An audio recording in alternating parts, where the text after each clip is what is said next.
Shabbat Shalom, Israel. This is your brother DFG. Judah, you too.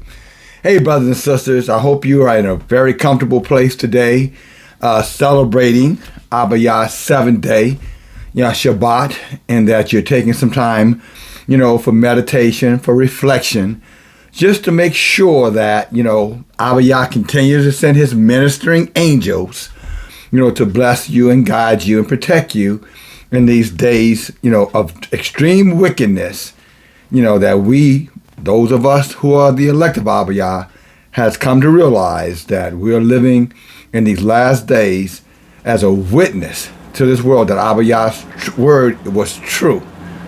That there was a timeline for all of this wickedness to come, and now it's going to end. And for those of us whose hearts are right to Yah, whose hearts have turned back to Abba Yahuwah, who have walked out of every form of religion, moved away from all of the false prophets, liars out there who are sold their souls to Lucifer for filthy money and other trinkets. For those of us, praise Yahuwah, we're getting an opportunity to bear witness of a great truth, and also, again, as a testimony of a great event. We think about our brother Noah, for example. When Yah put him in that ark, he testified. He testified to all the people. Hey, I warned you guys. I warned you for 120 years. I told you, I warned you. I tried to help you to understand that you were in dangerous times, not to listen to your friends, not to listen to your family, not to listen to your employers, or whomever it may have been who were trying to tell you, oh no, man, don't worry about that. That's craziness. That's silliness. And now it's too late for you all. And there's nothing that I could do for you.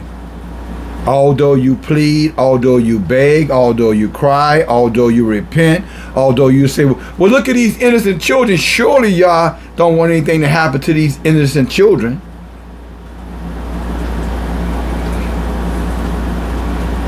But the truth must be told. Abba Yah didn't look at it like what was happening to the innocent children was upon him. He looked at it as though what happened to those innocent children were upon the parents of those children who refused to hear the truth. So Noah was saying, you can't shift this on Yah when you had an opportunity to do something about it yourself. And now when your day of judgment has come, now you want to run and you want to say, Yah is unjust. No, you are unjust, and your behavior caught up with you. And that is happening right here, right now, today on this flat earth, brothers and sisters. But for us, third, and the righteous stranger who keeps the total law, statutes, and commandments, not their way, but Yah's way, this awakening is a testimony for us, a witness to us that Abba Yah's word is true.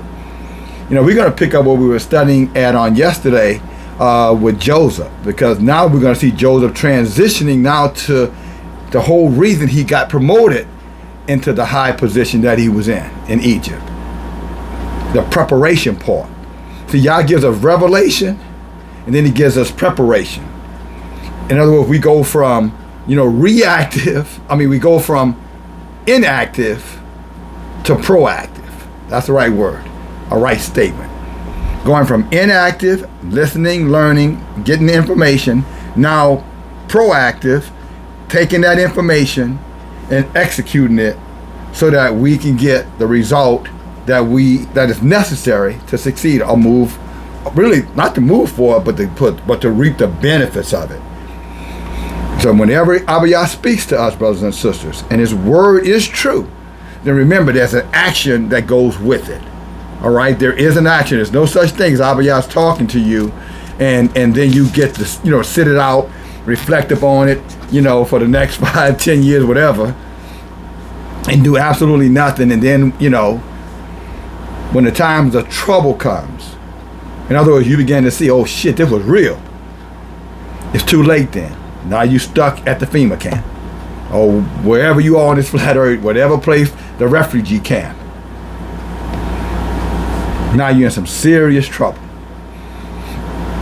But one of the things about the importance of the Shabbat, we're going to, again, I know I'm kind of bouncing back and forth, but you can handle this.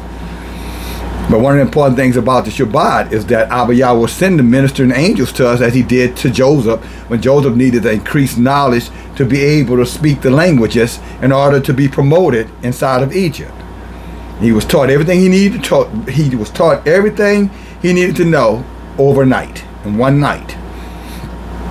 But he took that knowledge that he was taught, he didn't sit on it.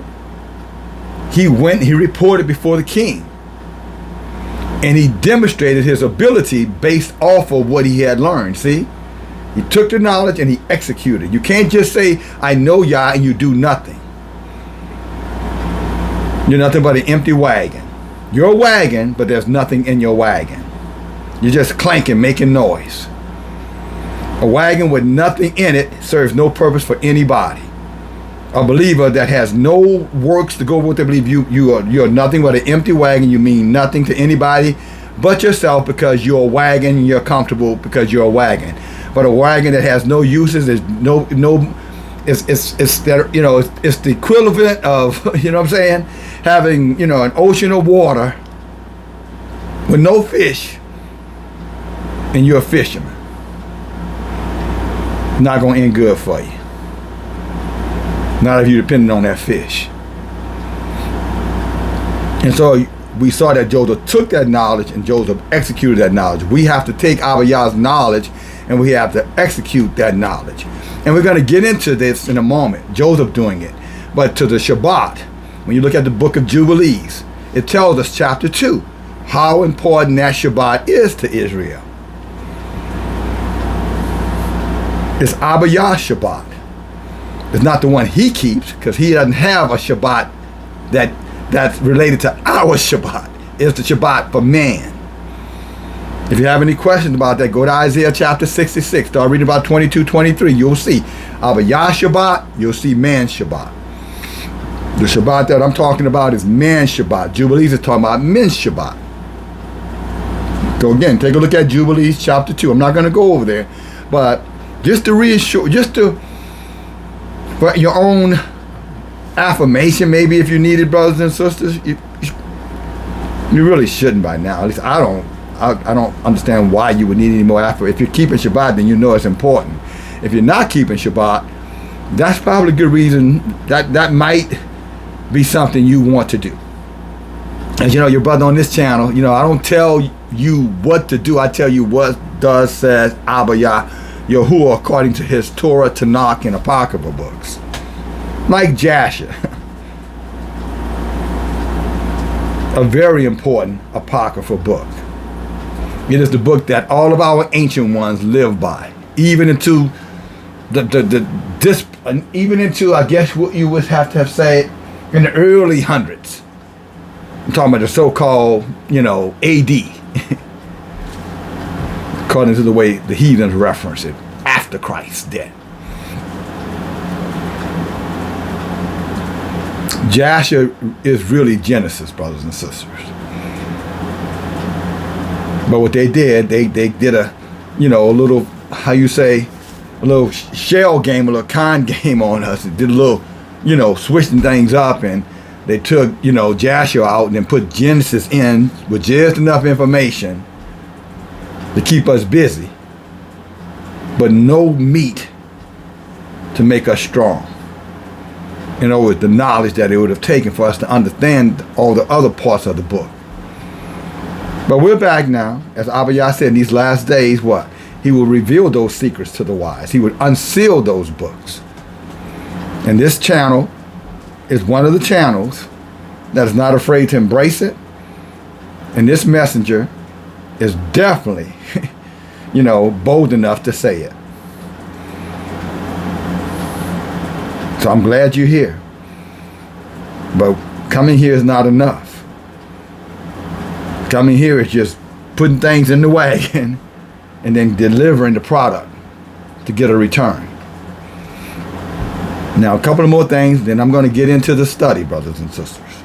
You know, this is something that Abba Yah has put up on my heart. And again, it's Israel. I'm talking to you now. I'm not talking to, if you're a heathen, you strange, you do what you want to do. Our law, statutes, and commandments are for Israel. Heathens, they got their own law. That's why y'all say don't follow the ways of the heathens. That's Jeremiah chapter 10. They say they got their own little vain ways. Vain means self-centered way. But Israel is to follow Yahuwah's way. And so I'm talking to you, Israel. You know, if you have money in the banking system, I'm going to look at you on this one. Get your money out of there. I'm telling you, it's going to crash and you're going to lose everything. And don't ask me what you should do with it. That's up to you what you do with it. I'm telling you what I'm telling you. The banking system was not set up by Abba Yahuwah. The banking system was set up by crooks, bankers. That's who it was set up by. There's a book called, I want to say it's The Creature of Jekyll Island.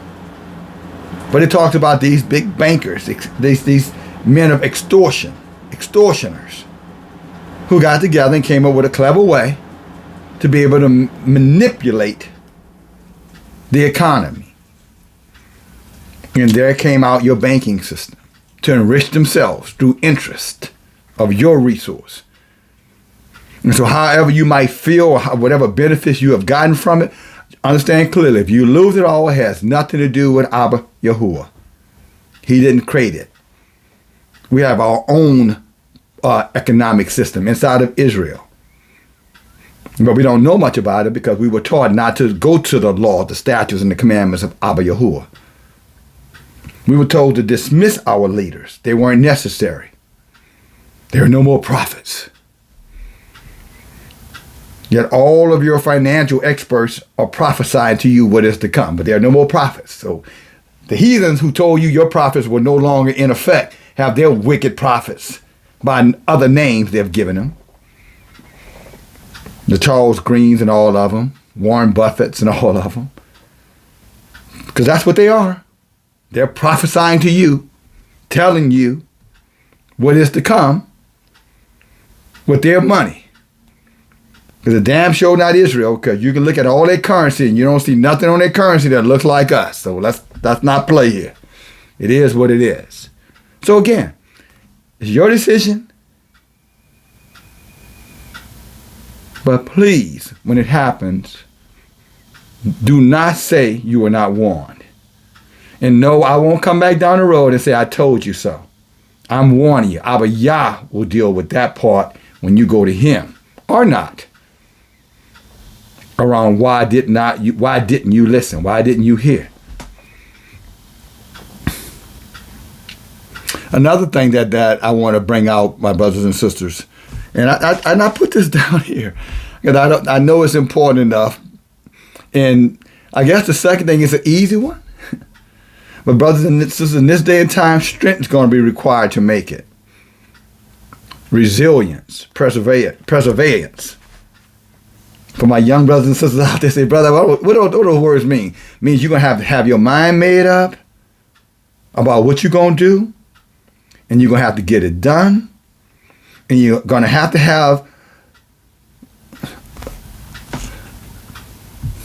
the strength not to let people discourage you or turn you around because of their fears. And they'll project their fear on you. How will they do that? By telling you that you're making bad decisions. You're going to have the strength to say, I'm not asking for your advice. I don't need your advice. And whatever comes my way, I'll deal with it.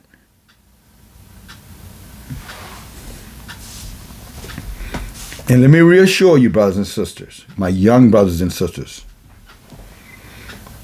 Isaiah 54:17 says that no weapon formed against you.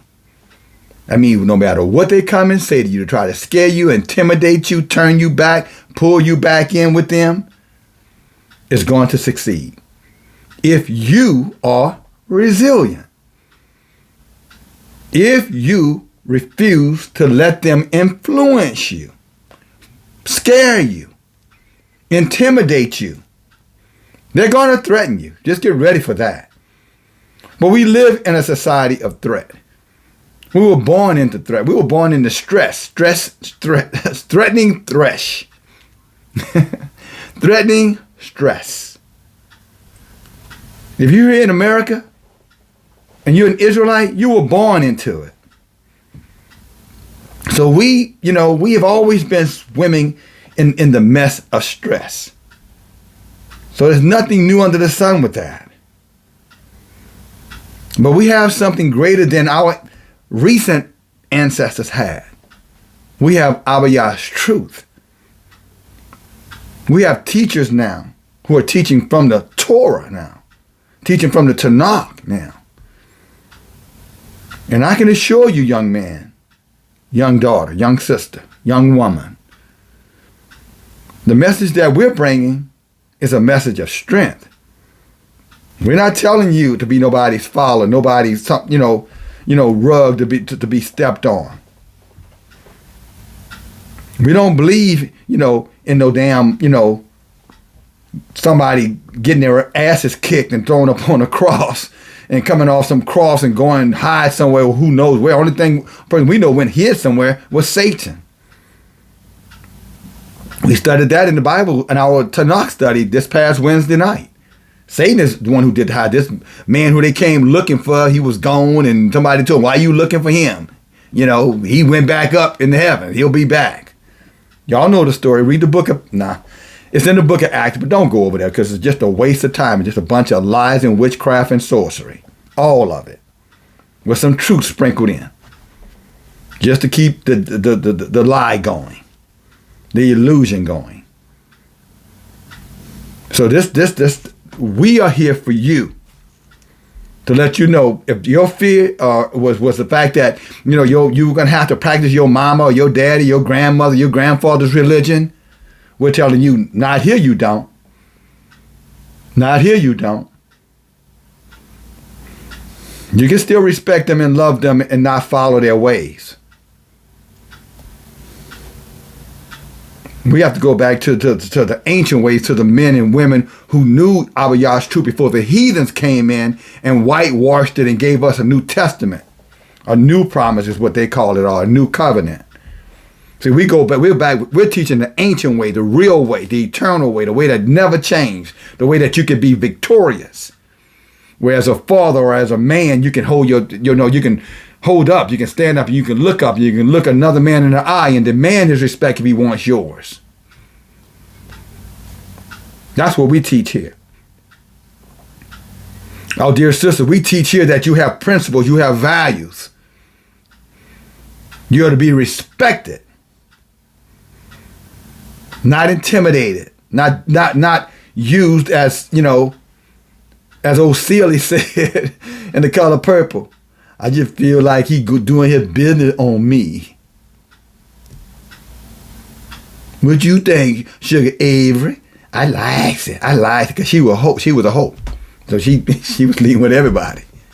At least that's what, so-called Mr. Daddy told him.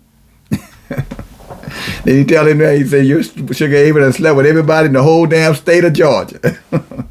Unfortunately, our sisters unrighteous one being taught to do just that. They really think they own something. Man can do it, I can do it. All right. STD start tearing your ass up. You may have to think about that twice. But hey, what do I know? Just when you go get your next checkup, see what your doctor says. Then you'll know if I was right or wrong. But I digress. I'm not picking on your sisters. But I'm talking to the daughters of Zion, you young women, who minds right. Say, no, nobody's going to use my body like they're using a toilet. You're out of your damn mind. If you expect to have me, you're going to earn me. And I'm not talking about, I don't need a nigga, I need a bag foolishness. That's a dummy. You're going to earn me because you're going to stand up and you're going to serve Yah and you're going to lead me and you're going to lead our family. And you're going to act right. You're going to stand up, for what is truth and righteous and just. So when I come to you looking for direction and support and strength, I can count on you to deliver the goods.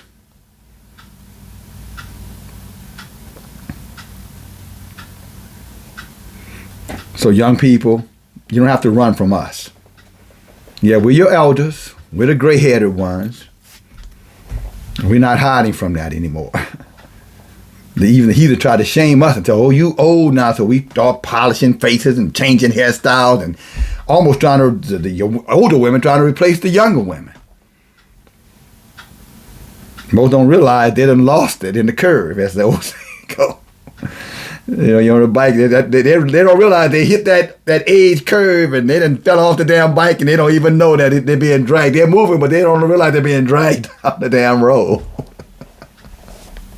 So they're trying to keep up with the younger women instead of embracing the age beauty or the beauty that comes with age when you're taking care of yourself. And that way you don't have to compete and fight with your daughters. You teach and encourage them. That's what us men. And we hold them accountable. The gray-haired ones hold the young ones accountable. And you young brothers, when you're out of order, no, we're going to come in, we're going to tell your ass you are out of order and we ain't having it. We're going to give you some act right if you can't get your act right yourself.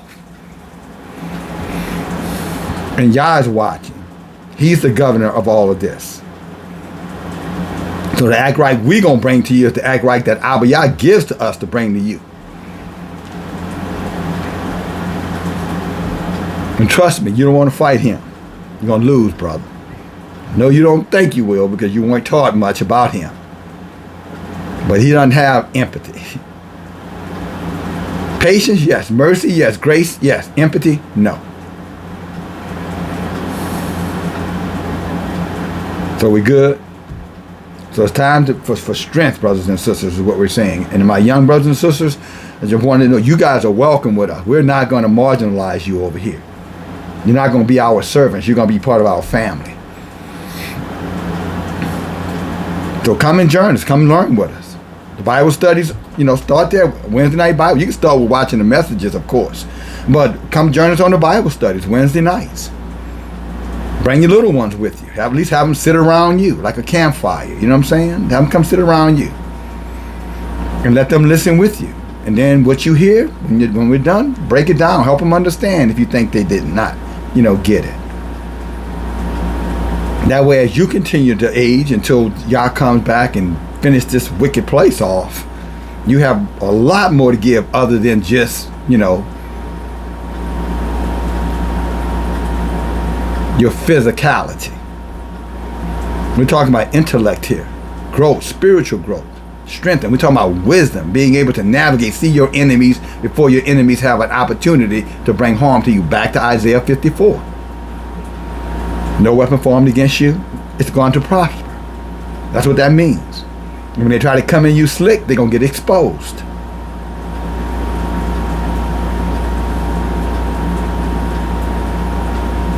Isaiah 59:19 say, what, the enemy comes in like a flood, right? Abba Yah say, well, now, I'm going to get him. Don't worry about him.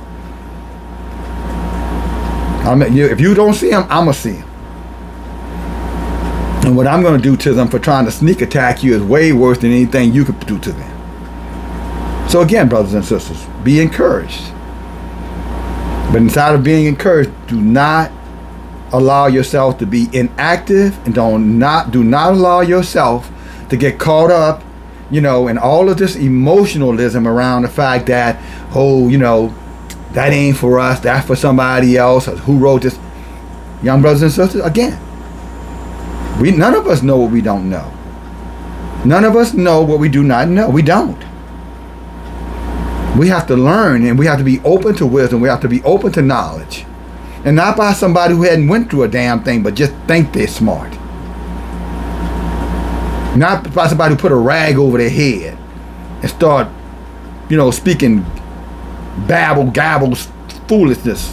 And y'all know who I'm talking about. Y'all know who they are already. They got their nice little shawls on their heads, and they got their little, funny little roses across the top of their heads. Or they got their little weeping, crying, little, witchcraft voices. Daughters, talking to you, don't listen to them heathens. And you brothers, you shouldn't be listening to them.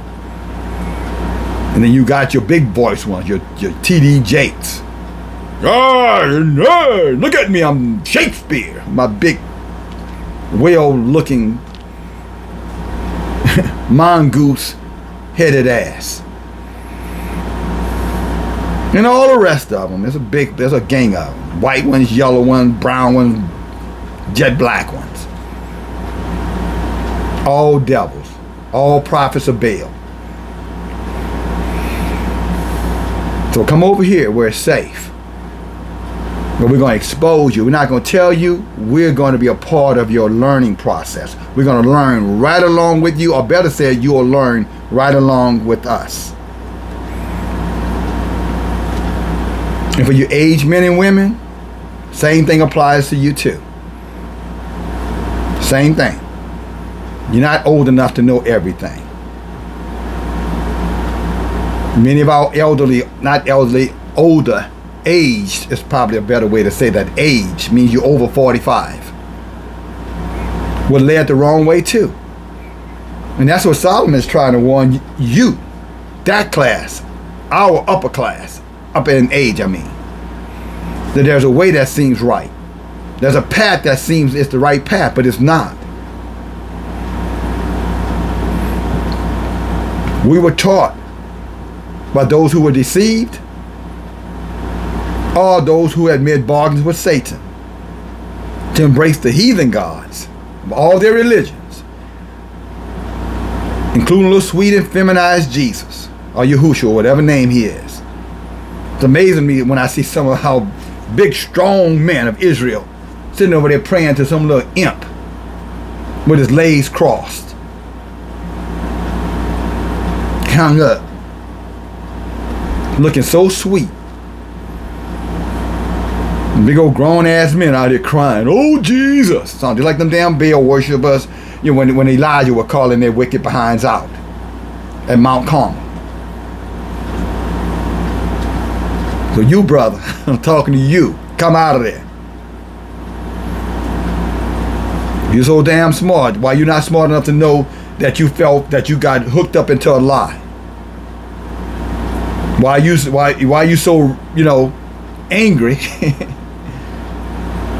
about coming out? What's your problem? Because we're teaching out the book over here. We're teaching your history. We're telling you that the book they teaching you out is a book they created for themselves. That's why it's an all-inclusive book. Do whatever the hell you want to do book. Somebody else gonna pay the price for the wickedness you do. Better said, for the wickedness they did.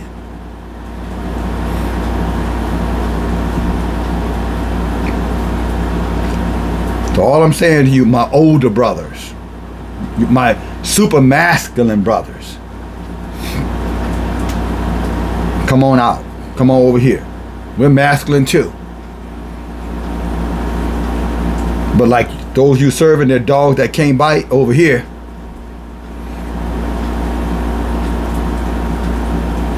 we're men who can.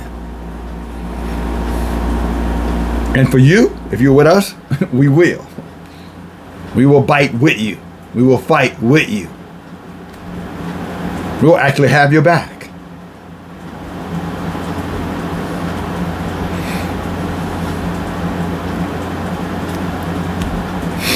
Try it.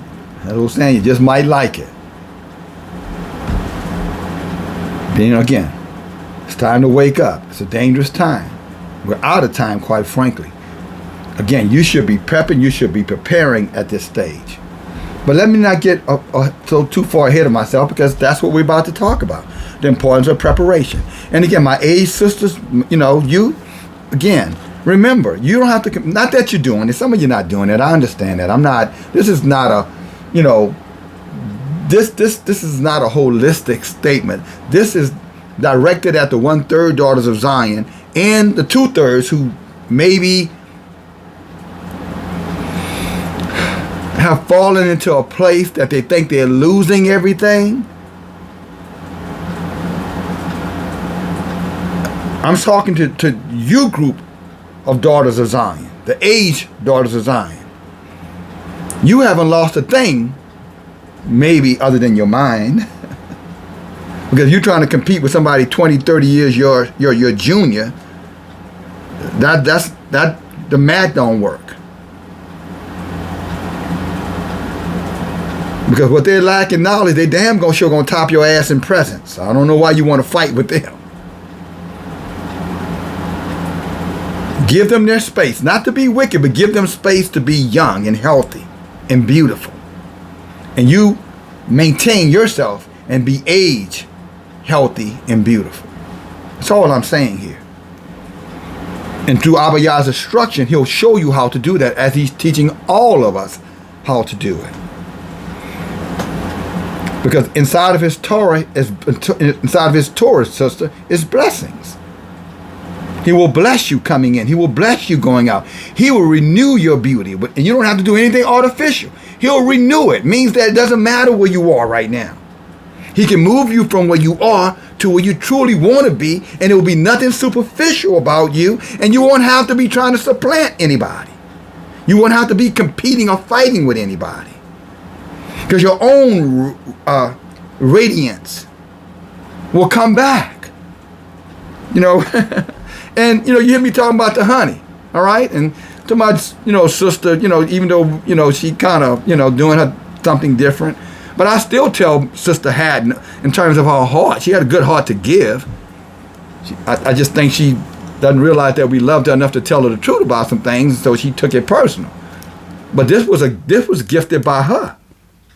And I will never not recognize a lot of good things was gifted by her and her family. And I'm not going to take that away from the righteous things that the sister did. I still consider her as a sister. I just hope and pray that she still sees us as a part of the family and come on back.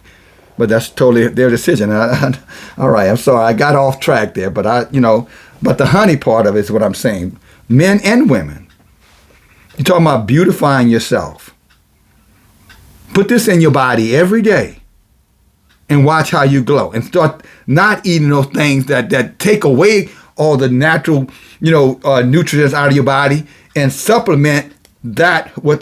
This is what I would say. This is the food of the angels.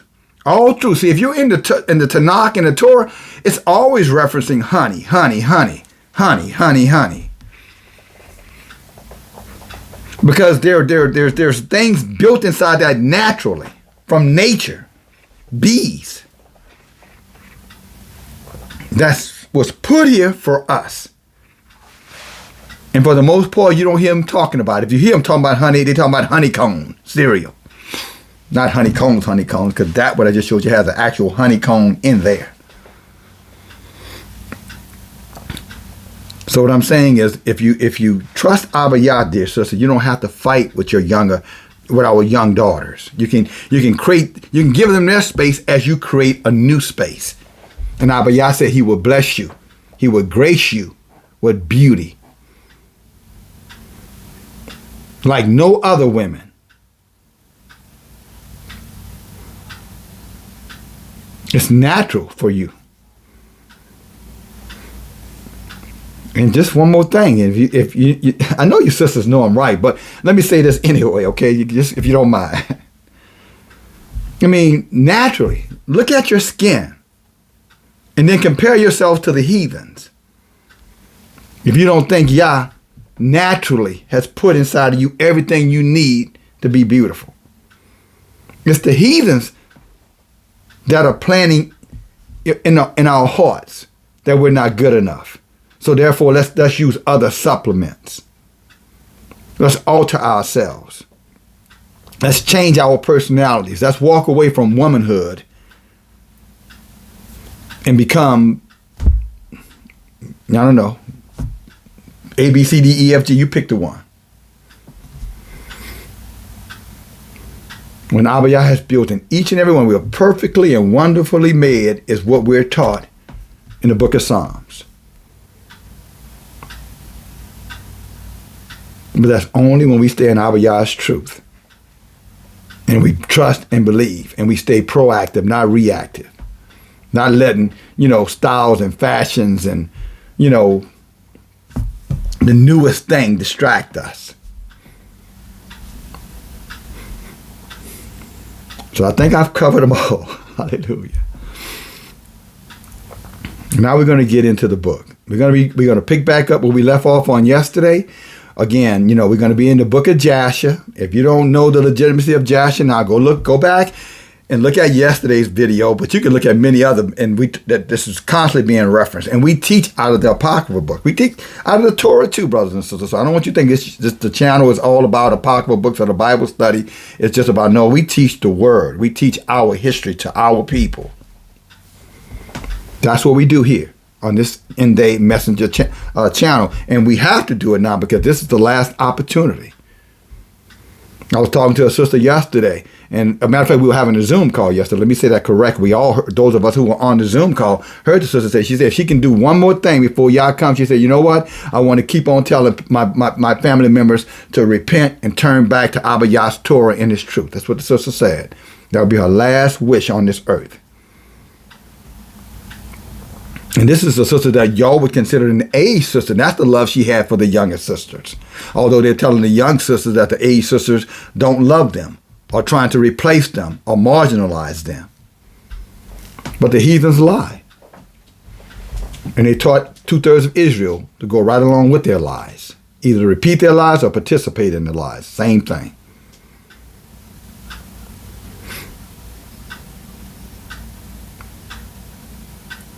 So anyway, we're going to be in the book of Joshua right now. So if you're still here, go to the book of Joshua. We're going to start reading at chapter 50, and we're going to pick up on what we. Well, dear brother Joseph, now he's been promoted. He's in position. He was told what he was going to be doing by the king, but really Yahuwah used the king to bring that message to him. And now Joseph's not sitting down on his butt doing nothing. Now Joseph knows, okay, I got to get going. He's already did all his preparation work. I mean, he's already did all of things. He's already set things up in play. Now he's taking that information and he's executing it. When we get Abba Yah's word, brothers and sisters, we are to execute it, not just, again, meditate and reflect on it. That's religion. Waiting on, sweet somebody. But like I said before, if you can show me in here where Abba Yah told our people to sit on your butt and do nothing, then I'm looking for it. You can write it in the comments. And again, please give precepts because we just want to learn. We're not rebellious. But if you can show us in here in our Tanakh, in our Torah, I'm not talking about the Lying Heathen's new book, where Abba Yah told any of our people to sit down and do nothing. When he gave Noah a message to preach for 120 years, you know what else he gave Noah? He got 5 years to get this damn ark built.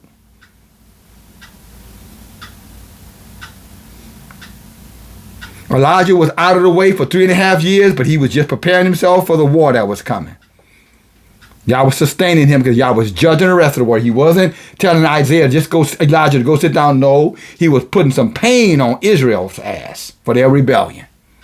So no, he wasn't doing anything. Yah was doing something. And these two things were coming together in Yah's time.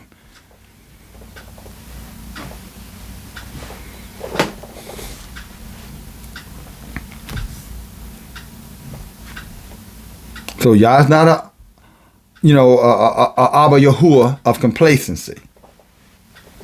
He gives the word, we need to execute it. And then we'll see the benefits of it. Praise Yahuwah. Okay.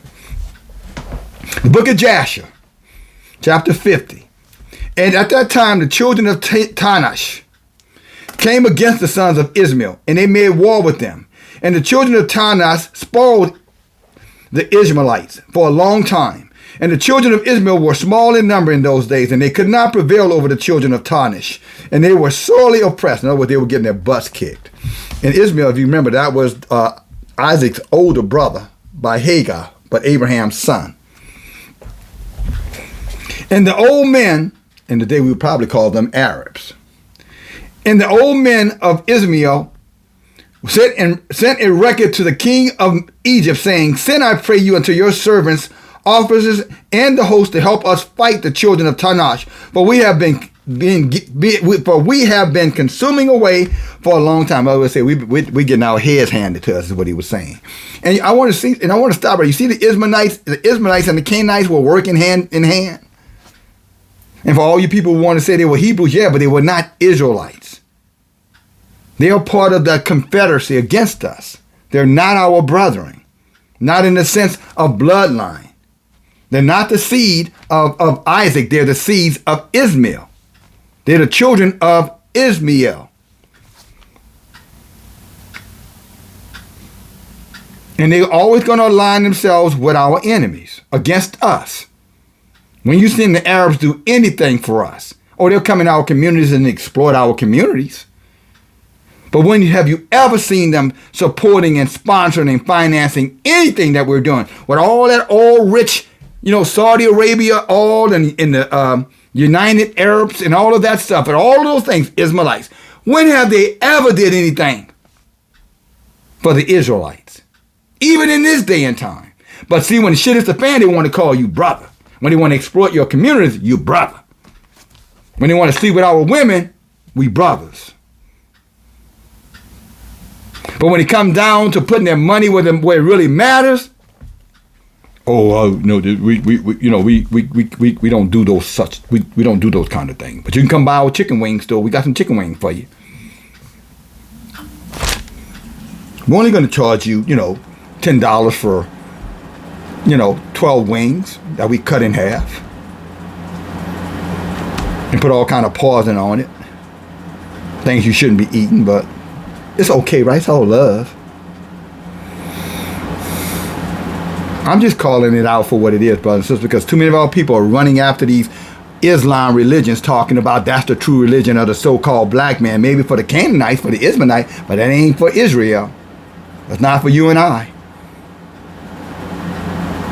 They have always been our enemies. They have always been jealous and envious of us.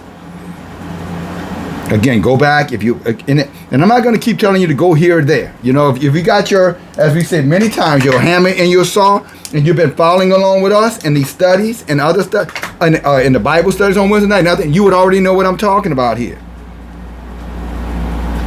And we're going to have that. We did a study this past Wednesday. We're going to pick up on that study, and it's talking about when Abba Yahuwah had told Abraham to go sacrifice his son Isaac. And inside that study last week, you can see Ishmael doing everything or praying his ass off to make sure that Abraham kills Isaac so he could take his place because of jealousy and envy. And he was right there with the heathen Eliezer. Both of them debating on which one was going to get, the inheritance at the expense of Israel. Or at least Jacob's father. Isaac. They were over there plotting. They weren't trying to help, Isaac. They were over there plotting like, yeah, kill him. And nothing has changed. They don't care about us. And yeah, we got all our people running over there with that assalamu alaikum and all kind of foolishness. It's the black man's religion. Well, what you see, what I just read right here, you see is Ishmaelites going over to the Canaanites, Egypt, looking for support and telling the Canaanites, hey, we're your servants. We're your true brethren. We have a mindset like your mindset. Now come help us out.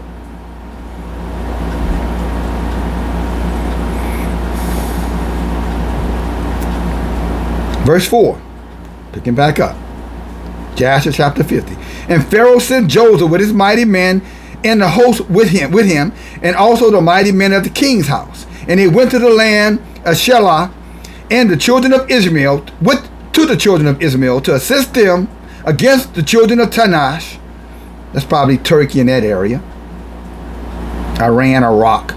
And the children of Ishmael fought with the children of Tanash, and Joseph smote the Tanashians, I'm going to say it that way, and he subdued all their land, and the children of Ishmael dwelt therein until this day. That's why they're Muslims. And when the land of Tanash was subdued, and all the Tanashalim ran away, and they came to the border of their brethren of the children of Jordan, and Joseph with all of his mighty men and hosts returned to Egypt, not one man of them were missing. And if you know anything about Joseph, that was a very, very consistent thing with Joseph. Joseph was an excellent strategist. And if you remember yesterday's message, who gave Joseph that knowledge? Ministering angels. Who increased Joseph's wisdom? Yahuwah. Why? Because Joseph was honorable. Joseph followed Abba Yah's laws, statutes, and commandments as were taught to him by his father Jacob, or Jacob.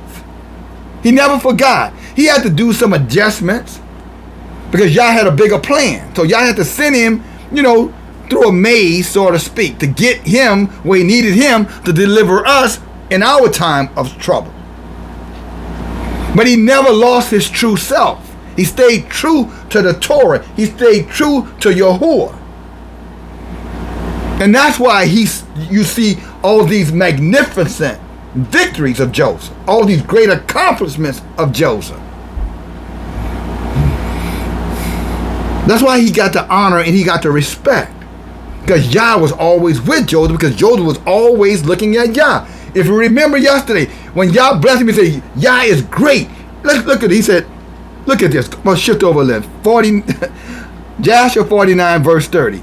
And Joseph upon his horse lifted up his eyes to heaven and called out and said, He raises, he's talking about Yahuwah. He raises the poor man from the dust, and he lifts up the needy from the shit pile. That's a dunghill. Oh, Yahuwah, happy is the man who puts his trust in you. You see that, brothers and sisters? Happy of those of us who put our trust in Yahuwah. And we're not happy because we little silly, minions, like Christianity taught us to be, and other religions. No, because we see his power in our lives. Because Deuteronomy 28 is being manifested. If you keep my commandments, you'll be blessed going, you'll be blessed coming. You'll be blessed in the field, you'll be blessed at home. You will be the lender, you will not be the borrower. On and on and on. Your children will be blessed. Your land will be blessed. Your beauty, your health will be phenomenal. Honey for the honey gonna work. Hallelujah. Praise Yahuwah. I'm gonna keep telling my brother, I want you strong, sisters. I want my brothers strong. I want you to know the benefits of that honey. It has many, many, many benefits. And many of our people just don't know about that. So I'm gonna keep on. I don't care if it's Walmart honey, get some. Get the squeeze bottle, like you squeeze your toothpaste on your brush when you're brushing your teeth. Then you squeeze a little honey in your mouth before you brush your teeth. Or after, you'll be, if you got a honey to kiss, you'll be sweet. She'll be looking forward to kissing you. He'll be looking forward to kissing you. So sweet. All right, now get back to the business. And Brother DFG. Thank you, Yahuwah, for giving me a little space to say that. All right, let's get back to work. Hallelujah. Hallelujah. Drop down to verse 7. Joshua chapter 50, verse 7. And at the revolution of 1 year, or the end of 1 year, in the second year, Joseph reigning, in the second year of his reigning over Egypt, Yahuwah gave great plenty throughout the land for 7 years, as Joseph has spoken. Oh, and one other thing I want to add that I just read a moment ago. Think about this, brothers and sisters. Just something to consider. Do you realize that every time this country, I'm talking about those of you who live in America, has gone to war and was struggling at war, the winning side, do you know the different makers were the sons of Joseph or the sons of Jacob?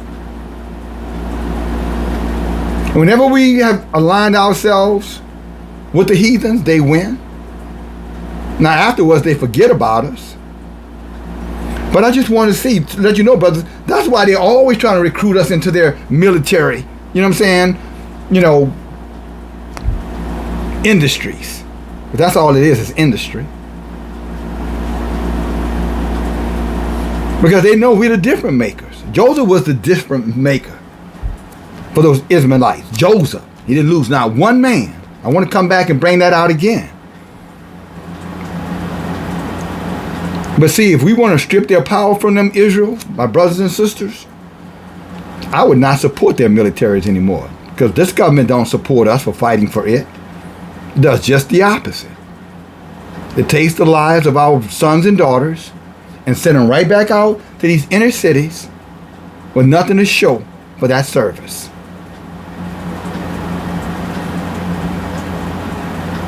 But we are the difference makers. We are the difference makers. We may not know it, but they damn sure know it.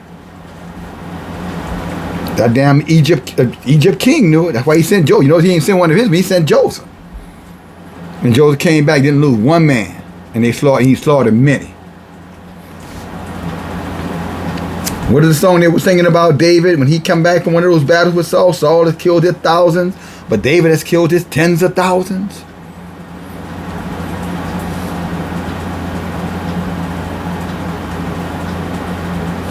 We are gifted, blessed people, Israel, when we're in our right mind serving Yahuwah. And that's what Joseph was saying over here in Joshua 49 and 30. He said, blessed is the man who places his trust in Yah, and Yah only. Same thing with the daughters. Blessed is the daughter who places her trust in Yahuwah and Yahuwah only. Now that don't mean you go over the men of Yahuwah's sisters. They're there for a reason. But you can trust Yah and still serve your men. You can trust Yah and still help your men. You can trust Yah and not put your men behind you. They belong in front of you. For a damn good reason, because they're there to protect you. That's the damn good reason. Hallelujah. And Yah put them there for that purpose, by the way. And you move them, you move your protection. I'm talking about the 1/3 who serves Yahuwah's sister. I'm not talking about the 2/3 heathen. Him, whatever. He belongs in the dung pile, the poop pile, the crap pile.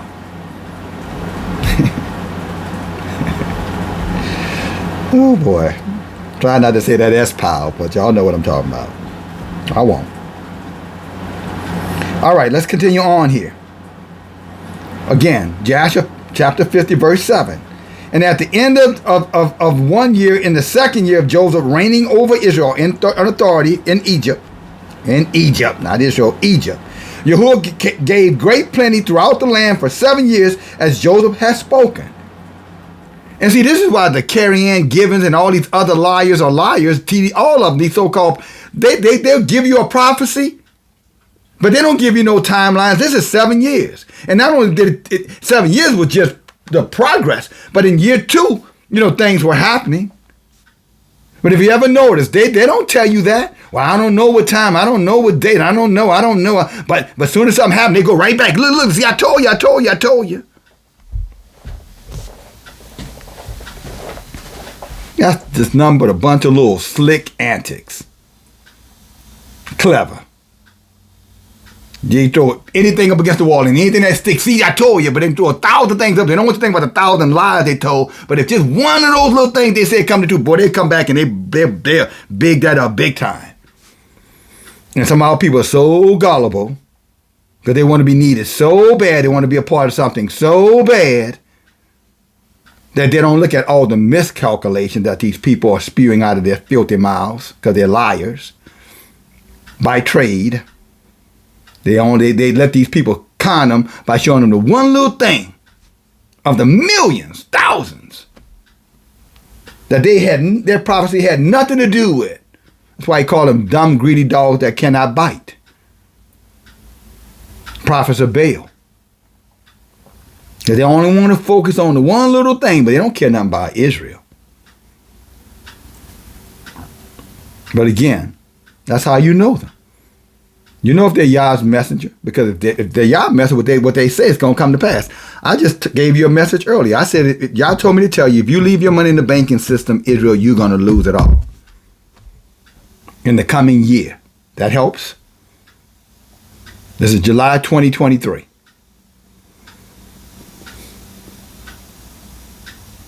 Stick around and see if I'm right or wrong. I know I'm right, because I didn't come up with the idea. Yah did. And he's not a man that he should lie. Let's go on here. Verse 8. And Joseph at that time had officers under him, and they collected all the food in the good years, and they heaped the grain year by year, and they placed it in the treasuries of Joseph. And again, this is what I'm saying, brothers and sisters. Too many of our brothers and sisters are talking a good talk, but at the end of the day, they have nothing to show for it. You got many of our brothers and sisters who got, let me just go back to they got financial resources. But today, if the power grid was to go down, they don't have enough food in their home, enough water or supplies in their home to last a week. So all that money they got sitting over there in the bank ain't going to do them no good. First of all, they're probably not even going to be able to have access to it because the grid's going to go down. How you going to get your money? The banks aren't going to be open. The ATM machines are not going to be working. Your online banking is not going to work either, by the way. All your stores are going to be closed. But they got all the money in the world, figuratively speaking. But they have nothing of real substance in their homes so that they can survive. Because they miscalculate. They think wealth is a number. Wealth is tied into a behavior. Brother Adrian, put that in here. Wealth is not a financial number. Wealth is a single-minded, Torah-keeping behavior. That's where you're going to find your wealth. That's where you're going to find your true blessings. Those who keep my commandments, they will be blessed. Again, Deuteronomy 28, 1 through 14. Now, that's a very well-kept secret, but that is the secret of success for Israel. Stranger, too. Why you think them heathen fake ones over there follow the Torah, the Talmud or whatever, or their version of the Torah? They know that's power over here. They're just gleaning. You don't want it, so they take it or took it. You let the heathen tell you it was no good. It was done away with. And your brother is telling you they are liars. It's not done away with. And if you want to see the strength of Abba Yah, like Joseph did, take the poor man out of his poverty. Take the man who everybody crapped on and put him in authority. Then place your trust in Yah.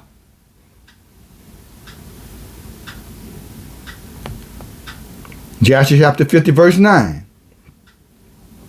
And at that time, when they gathered food, Joseph commanded that they should bring the grain in ears. In other words, he's saying not only store it up, but you got to store it up a certain type of way. See, this breaks that old any way. Yah said you can come any kind of way. He don't care. No respect of person. See, that's the heathen's doctrine. That's their gospel. It don't matter. Come as you are. That stuff.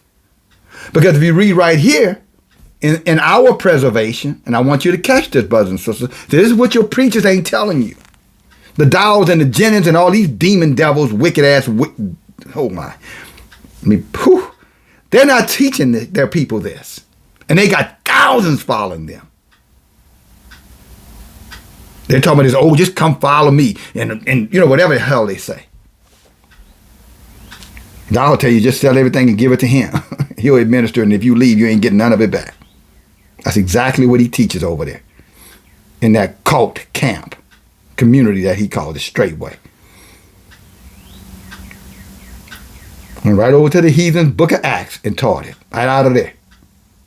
So all you people who are against Dow, well then guess what? He's teaching out of the New Testament. So how you against him, but you're teaching what he teach. You embracing what he embraced. Well, at least some of it, but not all of it. What that say about you? Just putting it out there for your consideration. But let's get back to this. Look at the details here, brothers and sisters. Joseph commanded that they shall bring the grain in ears. He's telling them, when you do it, you got to do it a particular kind of way. You can't just do anything you want to do. You can't come any way you want to come. You got to do it this way. You got to do it Yahuwah's way. Christianity, any kind of way. Don't matter. Yahuwah's way, no. You got to bring the grain, and you got to take the grain. I'm trying to find something. And you got to put it in the ear like that. So it's stored away. So when you're looking for it, you can go in and get it.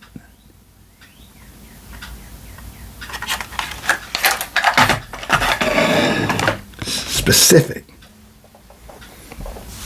And also bring with it some soil, dirt of the field, that it shall not spoil. Again, take it, put it like that, put it over there, and then when you need it, get that, go in there, take it out, and presto, it's preserved. See, that's what happens when you get the Torah written in your heart. It works just like that. Whenever you need it, it's going to come out. Whenever you're down or you're depressed or things not going right, you're going to be able to reach right in and take it out. Right in, take it out. Now that ought to get some thumbs up right there. If you don't agree with anything else I said, then y'all should be thumbing that out there. Okay, you gave it. That's enough right there, brother DFG. And if I'm not subscribed, I would subscribe just because you said that. And I agree with the other things you said because you made me mad, but now I'm going to come back. Hallelujah. Serious about that. But look at this. Look how, see how Abba Yah operates? He's a Yahuwah. He's an Elohim of Alua of order, not disorder. Not chaos. He's structured. And we have to be structured because our enemy is clever. And he will come up with all kinds of ways to distract us, to cause confusion amongst Israel. And he'll use our own people to distract us or discourage us. But see, when we have Abba Yah's Torah and we're following it because we understand it, then he can't do it. And that's why he tried to discourage those of us who are coming into Abba Yah's truth, as written in his Torah, to not follow it. Because he loses his power. They lose their power over us when we come out of that mess. So they can't count on us for Christmas gifts anymore. They can't count on us for birthday presents anymore, because we gave the good presents. And so they have an attitude about that, but they try to make it about what you believe. Clever. Abba Yah is a Alua of order, structure. You have to do it his way, not your way. Too many in Israel want to try to conflate it. I'm going to put a little bit of this and we'll put a bit of that. Well, he don't understand this. Surely he understands that I did this when I was ignorant, so therefore he's going to have to show me mercy. Since when? And where do you see that at? When you come into the truth and you haven't fixed the thing you were ignorant about, then now you're guilty of sin.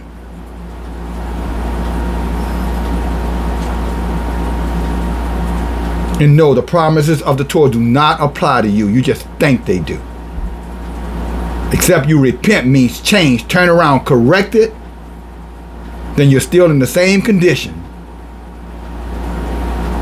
that you were in the first place. The poor decision you made still is in effect, although you may not think it is. He has his way. Man has their way. And those two ways are not the same. Hallelujah. Don't think it's strange what you're hearing right now. You're here.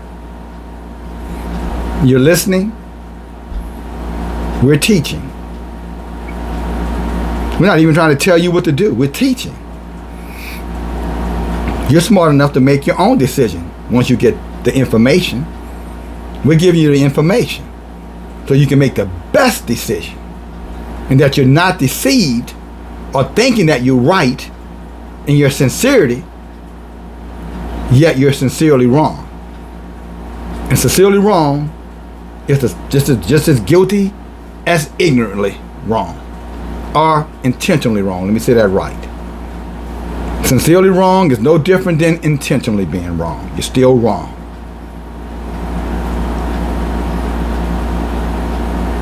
He has his way. Man has their way. And those two ways will never be seen by Abba Yah as one way or the way. That's why he gave us a Torah, so we would understand the difference between the two. And regardless of what men try to tell you what matters or don't matter, that's men talking to you. You better go back and see what Yahuwah is saying.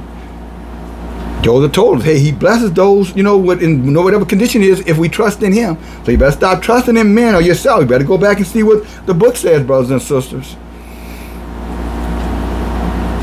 For it's too late.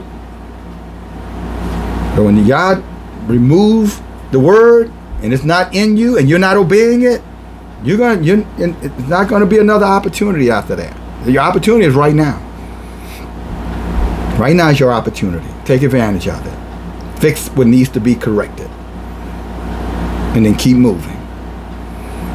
God will be with you. You'll be all right. Don't be scared. Don't be scared. All right? Don't be scared. Fix it. Be brave. Be courageous. Yah's with you. Remember we told Joshua, when you go, you'll teach the people the commandment and be of good courage. Be of good courage. Don't be afraid. Don't be worrying about things you can't control. Control what you can control. Let Yah do his part. You keep his commandments, Yah will do the rest. But Joseph is being very specific. He said, put the grain in ears, or put it in a protective, sack or covering. That way it does not get, corroded. It does not spoil. And he's being very specific, as our Torah is very specific. Let's see what the people do. See if they're listening with their ears versus, hearing what they want to hear. Let's see if they're hearing Yah or they're listening for themselves. There's a big difference between the two. Listening for what they agree with, but clearly walking away from anything they disagree with. Let's see if this is happening. Let's go on here. Verse 10. And Joseph did according to the year, and Joseph did according to this, year by year. See, Joseph did what he told them to do. So you can't tell people to do something that you're not doing. You can't tell somebody, hey, this behavior is wrong, and you're doing that behavior. And sometimes our people get caught up into that. Well, I know it's wrong, and I've made my adjustment. Well, what do your neighbors think? Have you considered that? Why, I just don't want to, whatever. That doesn't matter what you want. What does Yah say?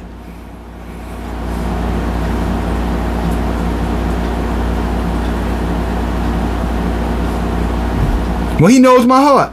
Yeah, but you don't.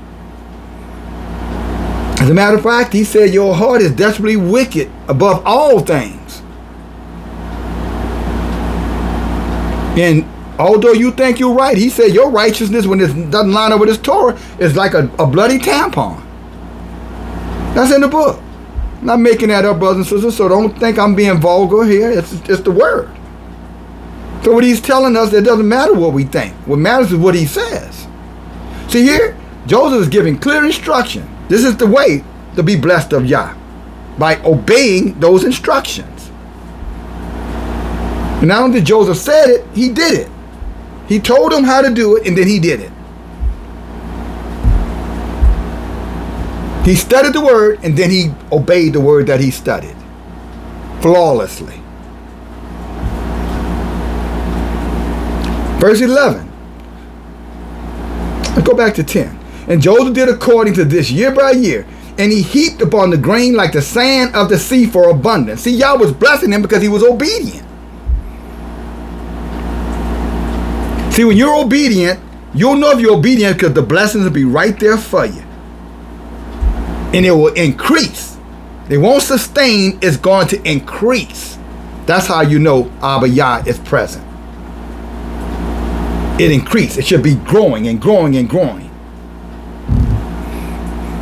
If it's stagnant or it's just a straight line, that's not Yah. That's man. If it's going this way, that's probably Satan. If it's Yahweh, it's going like that. It's going up. You're progressing. Because you're in abundance. Because he can't lie. He said you will be blessed. Abundance. Again, go back and read Deuteronomy 28. Start verse 1, and you'll see what that blessing and abundance looked. And ask yourself, is this a reflection of my life or not? Because strangely enough, a lot of our people say, well, I'm blessed, but there's no way. Okay, well, he says your children are going to be blessed too, so what's that relationship looking like? That's an indicator. You can't ignore it. Now, am I saying that all of our children are going to come and follow Yah? That's not what I said. What I'm saying is that Yah answers the prayers of the righteous, those who are obedient, those who keep his laws, statutes, and commandments. What are you praying for, and is it manifesting itself? And I ain't talking about praying that he come tomorrow. He's coming whether you pray for that or not. That's kind of like wasting your prayers. That's putting, how you say, money in bags with holes in it. That's going to happen whether or not you pray about it or not, or believe it or not. He's coming back. Everybody dealing with that, so why are you wasting your time praying that? You should be measuring things. Am I progressing, or am I increasing, or am I regressing? Am I increasing, or am I regressing? And stagnant is a regress. Anything that's not going forward is dead. Flat line. That's why I did that line. It's called flat line. Flat line is dead. It means no progress. Nothing to see here. Been here, done that. But see, when it's going that way, it's adventure after adventure, progress after progress, smile after smile, joy after joy. Because our Yah's presence is there.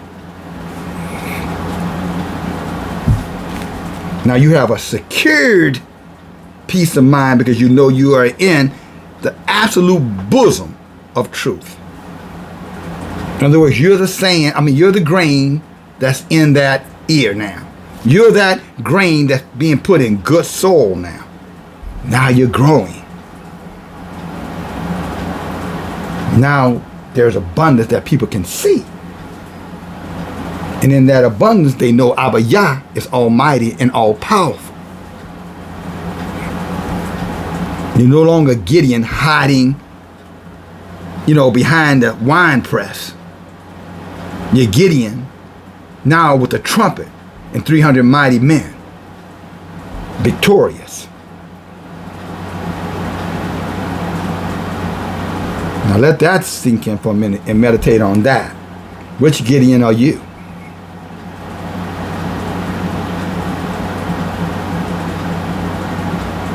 The one that was having a little pity party?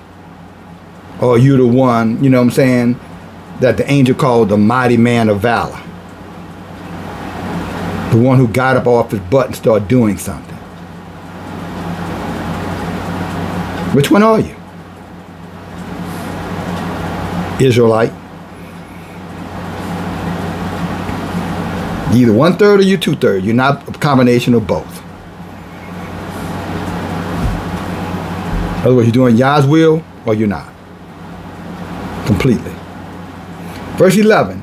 And also the inhabitants of Egypt gathered all sorts of food in their stores in great abundance during the 7 years, but they did not do unto it as Joseph did. Right here.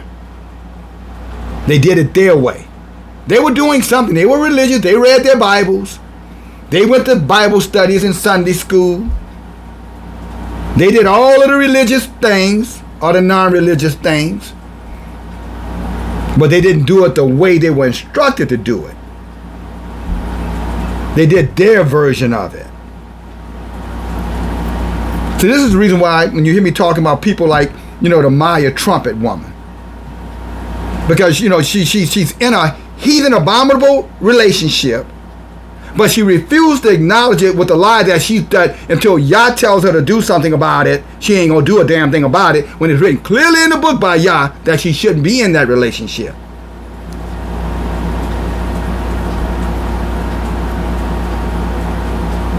See, that describes her. Again, verse 10. But many, not just her, but many just like her. And it doesn't have to be her particular situation. It's your situation that you spin it and twisting it to make it work for you, because you don't want to do the ultimate sacrifice. You don't want to be inconvenienced. So you lie on Yah and say that it's his responsibility to do what he's already instructed you to do. Just like here.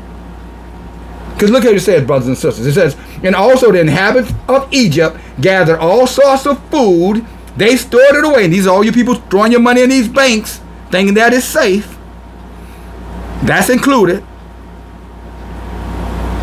In great abundance during the 7 good years, you were prospering. The stock market has been doing well. You made a lot of money the last 2 weeks, and now you're over there talking about, oh, I don't know about what that brother's saying. Look at my numbers. Okay, let's see how those numbers are going to hold up when the storm comes.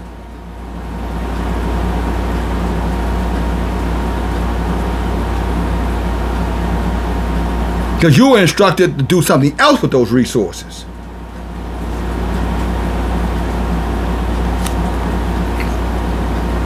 And Abiyah, inhabitants of Egypt, also all the inhabitants of Egypt, not Abiyah, but also all the people in Egypt gathered all sorts of food and stored it away in great abundance. During the 7 good years, they had a lot of stuff, so they were good, so they thought. But they did not do it as Joseph told them to do it. And that's, again, many of our people, a form of godliness is what some have called it. But deny the authority of Yahuwah because they want to supplement it, because they want to make it work for them. God is dangerous, brothers and sisters. This is why I'm bringing this out. That's a flawed strategy. Either all the way in or you're not in at all.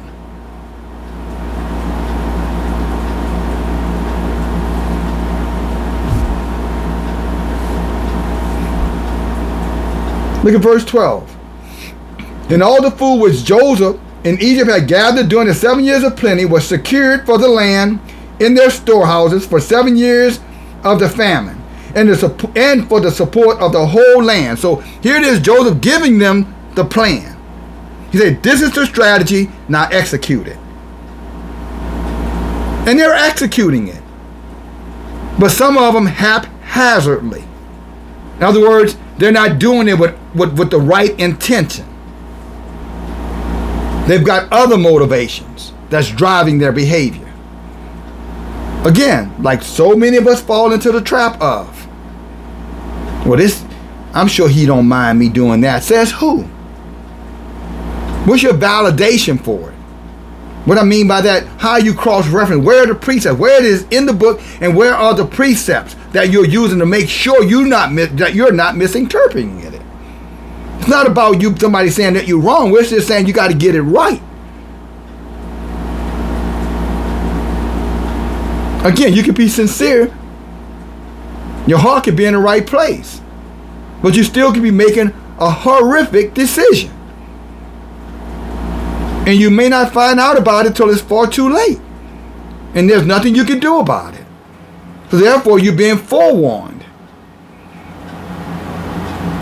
We're being forewarned right now to prep, come out, get ready. And many of us are doing this. And that's about it. That's the end of it. We're just agreeing and that's it. Nothing to support what we shook our heads for. No action. And you're going to get caught. It's going to be too late when you do. When that water started to rise in the days of Noah, if you were not a part of the group that was pre-assigned to get on that ark because you were obedient, Yah is not going to make no doggone, exceptions. There will be no mercy, no grace for good intention.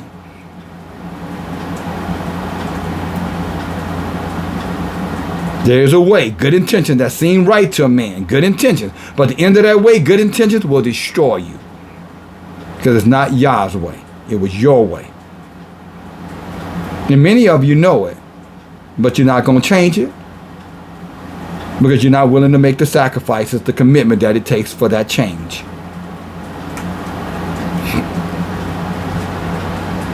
That old saying, you know what I'm saying? You know, you're moving fast, but you're not going anywhere.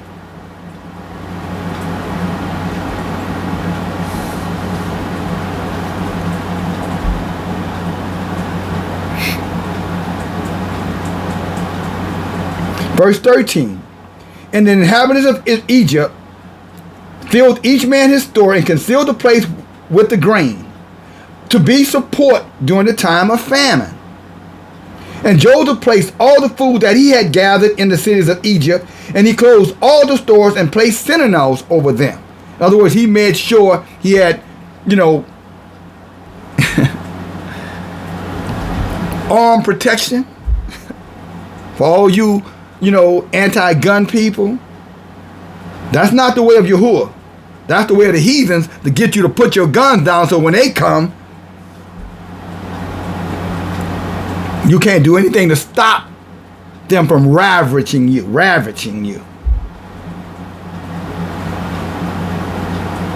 See, Joseph began in his wisdom. When you have wisdom, you understand all these little subtle things that most people don't think are important. But in wisdom, you realize that it's the small fox that spoils the vine.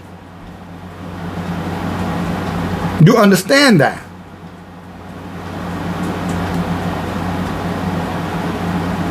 Those very details that you're omitting, the devil's in that detail. In other words, he's telling you omit it. Omit it. Don't worry about that. That ain't that important. And unfortunately, because you don't know the voice of Satan when you hear it, you're agreeing with it. Some of you are confusing it for the voice of Yah, unfortunately. That's those who I'm waiting on Yah to tell me to do something that you can find clearly in the book. What Yah says about it. Whether he approves of it or disapproves of it. But of course, probably skip them chapters, don't you? You don't read that. You know where it is and you intentionally go around that. That's what they did here. They did it their way. They knew the truth. They heard what he said. And they did just enough, so they thought, to get in. To win. Only to find out later it wasn't enough. Far too late. Let's go on farther. We can get to that, and then we'll stop. Y'all willing? But Joseph knew that I got to protect this stuff. Because somehow he knew that the day would come, if he wasn't with a community, he didn't have people around him, like-minded people around him to protect his interest, he knew he could lose it. And this is for all you lone wolves out there who don't need nobody. You're going to hold fast. You just going to hunker down. You're going to, how you say, you're going to just stay there by yourself. All right. For a minute, you'll get away with it, but not for long. You're going to have to come out and meet at some point. And when you come out, you're going to pay a heavy price for that, for that ideology. You're going to realize you made a mistake. I'm up hunkering in, brother. I'm just going to stay here, brother, by myself, brother. I'm just going to trust you. Okay. All right. I don't know where you're getting that from. You're still in religion. That's Christianity foolishness. Jesus going to fix it. No, yeah, Jesus going to fix it, all right. He's going to fix you just like he got fixed. It didn't end well for him, and it's not going to end well for you. But keep on trusting him, because the heathens told you to.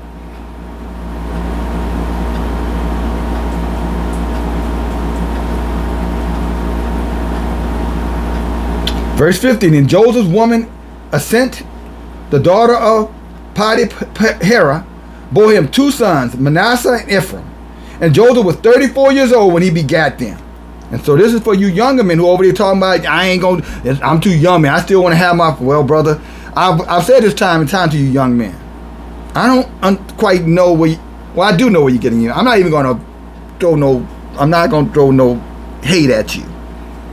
Because I do understand that you've been hearing that you don't have to be an adult until you get ready to be an adult, or you're an adult but you don't have to take responsibility of adult till you get ready of adult, or you become adult and you just kept being a teenager. because you don't want the responsibility that comes with adulthood. Joseph was 34 years old when he was doing all this, is what I'm saying. How old are you? Well, I'm only in my 20s. Well, how many of you guys know of a man called Dr. Martin Luther King? I'm coming back here. How many of you know that guy? Raise your hand.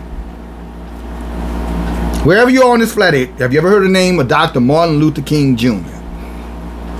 If you're saying yes, okay. Now, how many of you have heard of the Montgomery bus boycott? Raise your hand. The Montgomery bus boycott. If you don't, you can't connect that. How many of you have heard the name Rosa Parks? Rosa Parks. You know, the woman who wouldn't give up her seat on the bus? Well, that was a part of the Montgomery bus boycott.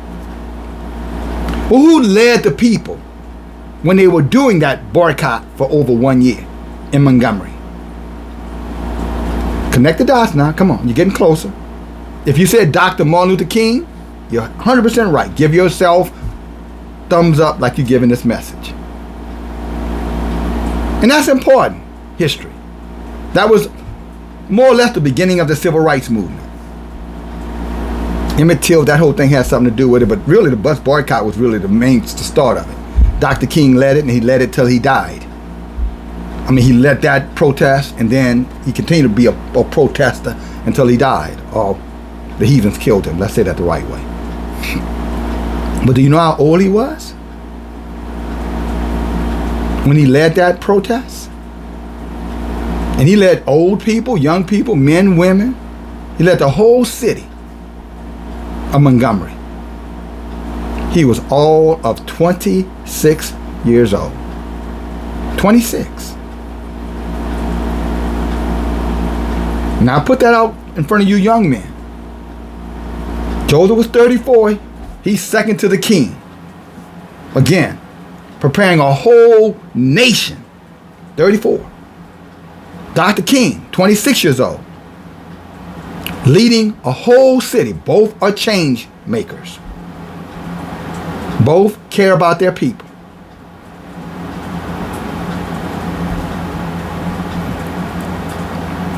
Now ask yourself the real question. Be honest. What are you doing? And now here's a bigger question. Like, don't get in your feelings. What's your excuse?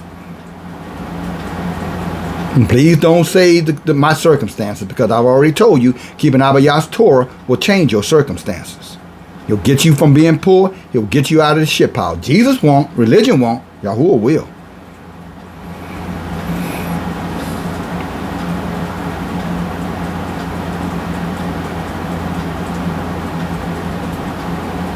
See, genuine elders, you know, your elders, the ones who love Yahuwah, your fathers, the genuine ones, the ones who truly love Yahuwah, if you allow them to and you align yourself up with Yahuwah, they'll love you too. See, we'll tell you the truth because we want the best for you. We don't want you under our thumb. We don't want you as our servant. We want you as a brother. We need you. That's what I'm saying. To us, you matter.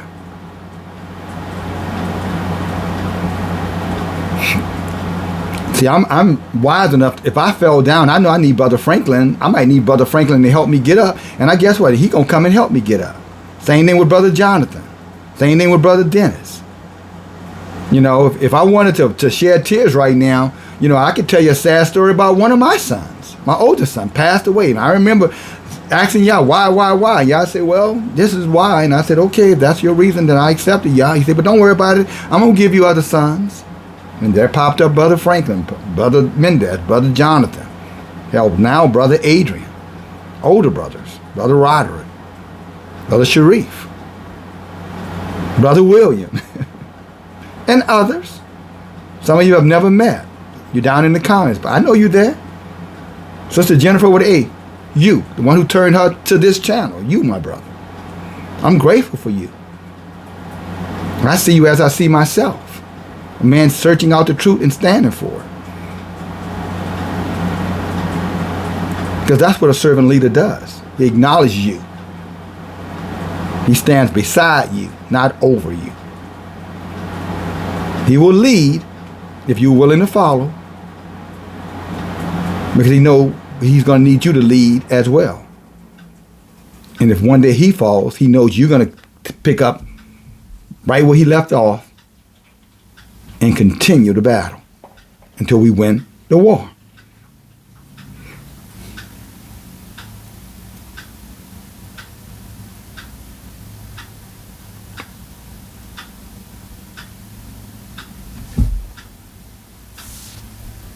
And Yah still gave me 2 blood sons of my seed. They're still here, Brother Derek and Brother Joshua. And I love them with all my heart and all my mind, by the way. But that doesn't dismiss the other ones Yah sent.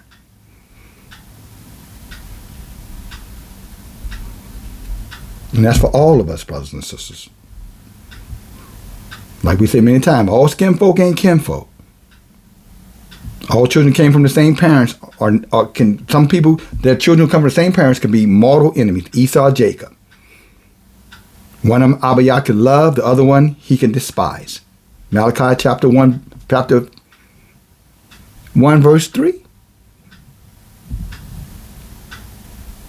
Jacob I have loved, but Esau I hated. And you know why he hated Esau? Because Esau was selfish and he was very embittered. He didn't want anybody to tell him anything. If he couldn't have it his way, it was going to be no way. He was just going to cause problems. And you got female Esau and male Esau's out here. Just for the record. The same spirit I'm talking about. Bitter. They're a bitter fountain. And they got nothing but bitter water coming out of them. So if you go drink that water, get ready to spit it out. Or get ready to have an upset stomach. Or get ready to have to go sit down on the commode because you're about to have a moment. Because what they're spewing out, and you allow that to come in, it's going to be very unsettling. And when it comes out, it's going to be ugly. I don't need to say any more about that. I'm not trying to gross anybody out. Just trying to give you a good metaphor of why you shouldn't be confusing just because they're a relative or whatever. You know, that somehow or another there's some honor there. When a person's heart is right, there's no honor there. No honor among thieves, as the thing goes. They reject Yah, they're going to reject you too. If they want to serve the heathen gods and you don't want to serve the heathen gods, they're going to say all kind of lies about you. You'll be called evil. You'll be called devil. You'll be called stupid. You'll be called occultist. You'll be called all kind of things. But yet they don't realize that the very thing that they accuse you of is the very thing they're guilty of. And when they go before the court of Yahuwah, as Daniel 12:2 talks about, and they're going to hear that word, you shameful, you contemptible one. They're going to regret ever saying what they said about you. Us. So don't listen to them. Hear them, but don't listen to them. You can't help but hear them. Because they're like Satan. You got to rebuke them if you want them to go away. I rebuke you, Satan. That's the way our forefathers did it. Don't forget that. Rebuke them. Sometimes you just got to call them Satan. I don't care if it is your mama or your daughter. Say, I rebuke you, Satan. Say it out. Let them hear you call them Satan. Many Satans. It's a plural. But don't be afraid to say it. Say it. To the heathens too. The non-melanated one. Because some of Israel, you quick to want to call a brother Satan. But when it comes down to them heathen, you be whispering. Ain't nothing but the devil. No, look them in the eye and say, get away from me, Satan. They'll run too. Trust me. They don't want to, they don't want to deal with Yah. Satan knows who Yahuwah is. They don't want that fight. They're just hoping you don't know who Yahuwah is and that you're serving their gods and they don't have to fight because then you're going to love your enemies. Right? You're going to turn the other cheek. Right? You're going to do good to those who do evil unto you. Right? You're going to say, Abba Yah loves everybody. Right? That's what you're going to say. And they know that's what you're going to say because they got that, so they know that with you they can have their way. That's what religion is doing to you, just so you know. You don't have to take my word for it. Egypt didn't take Joseph's word for it. So there's nothing new there. But there was a consequence, though.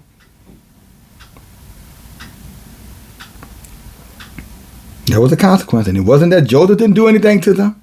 I'm not going to do anything to you either. Yah word. Somebody going to do something, it's going to be Yahuwah.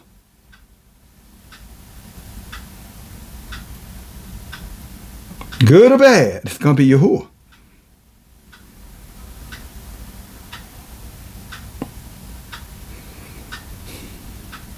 Again, this is not battle, brothers and sisters. This is war. And we war with spiritual wickedness, but we also war with physical wickedness. And some of our enemies sleep in the same house with us. Hell, some of them lay in the same bed with us.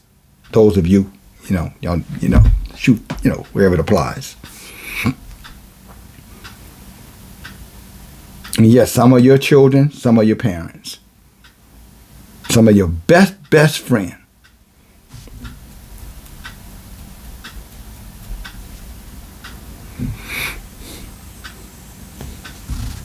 Let's go on here. But they didn't do as Joseph told them to do. They didn't do it Joseph the way, they did it their way. I'm talking about when he was storing and prepping. And all the food which Joseph and Egypt had gathered during the 7 years of plenty was secured for the land and the stores for the 7 years of famine. Famine is another word for they didn't run out of food and everything, brothers. There's no food, there are no resources. As this country and the world has been warning us, there's a food shortage coming. Let me say that to you again. Nothing new under the sun. Joseph was warning Egypt. We're warning you. Hell, even Babylon, America, wherever it is, England, whatever. All of them were telling people there's a shortage of resources. They're telling you better get your stuff right now while it's available. But most of our people are saying, well, I'm going to get it, but I ain't going to be getting too much. I don't want to spend all my money on that. Okay. All right. I want to save up some money for vacation. Okay, go ahead. Go ahead.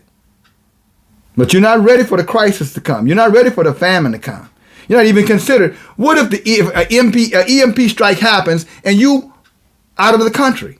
How you think you're going to get back? Have you even considered how you're going to get back? Oh, I think you think the cruise ship's still going to be running with no power. Unless that cruise ship is a slave ship that has paddle and men down there paddling, you're going to be stuck wherever you are. And if you're not a citizen there, you are going to be shit out of luck.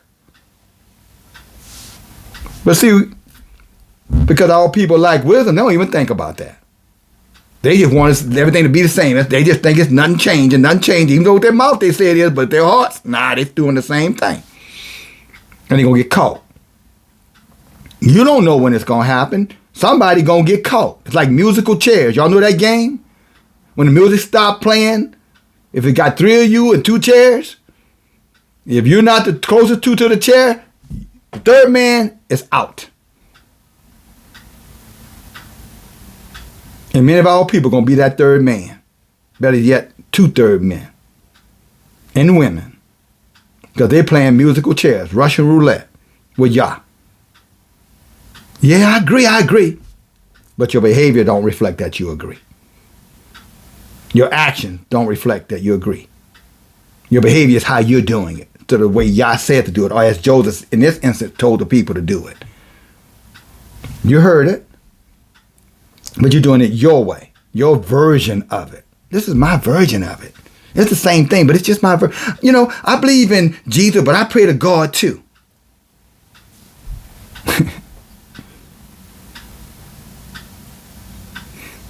Have you ever read that you can't?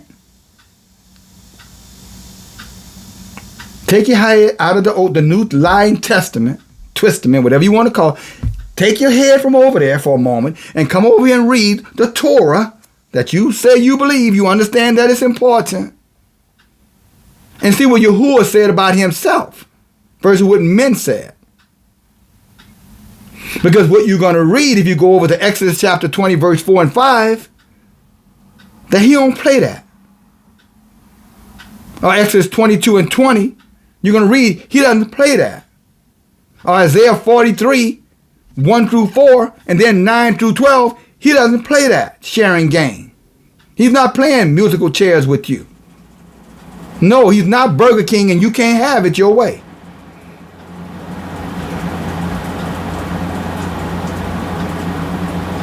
It's his way or it's no way at all. You either all the way in or you all the way out. You either follow the letter of the law to the T or you don't follow it or you're not following it at all. Him that's guilty in one is guilty in all. I'm talking about the things that you can obey that is in your power to keep. And you're not keeping because it's going to inconvenience you or you lack the courage to do it.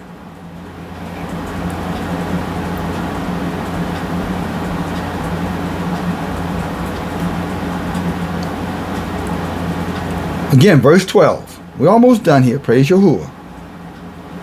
And all the food which Joseph and the Egyptians had gathered during the 7 years of plenty was secured for the land in the stores for 7 years of the famine. Again, that's coming.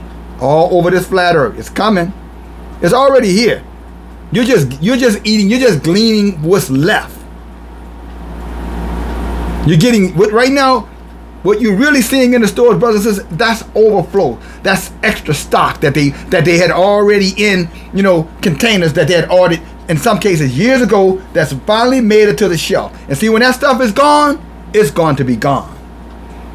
So all the money in the world, unless you can eat it, you're gonna choke on it.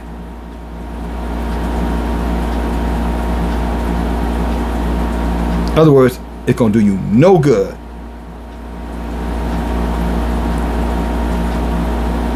You'll see it coming.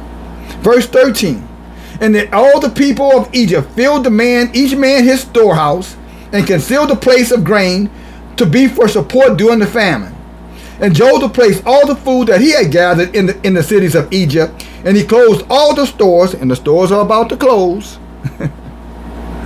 Nothing new under the sun. Because when they run out of food, they're using all kind of excuses. Oh, theft. You hear the new lie they tell. Oh, it's so much theft, so we getting out of the inner cities because it's too much crime. Yet they're the ones pushing the crime. Those are all crisis actors that's running in these stores. Taking everything and going into these expensive stores and grabbing everything. Those are crisis actors, brothers and sisters. They're letting them do it. There's nobody get arrested. And don't tell me because they can't, because down in New Orleans during Katrina, when the whole city was under water, half of the city was underwater, they still had police officers and people enforcing the law and protecting those stores. Why they not protecting those stores now? Why haven't the city or the mayor or the governor call martial law in those cities versus having those stores closed? Because it's intentional. It's the excuse they're going to use to justify why you don't have resources in your community. Because they're putting it all to the suburbs for their people, for the heathens. And our people over there just, whistling Dixie, Wish I was in the land of cotton. Well, it won't be long. That wish will come true. You'll be back in the land of cotton. And master be right there beating your ass. Because you didn't listen. And y'all gonna let him. Or her. Because they were just as vicious as their men. Don't get that twisted.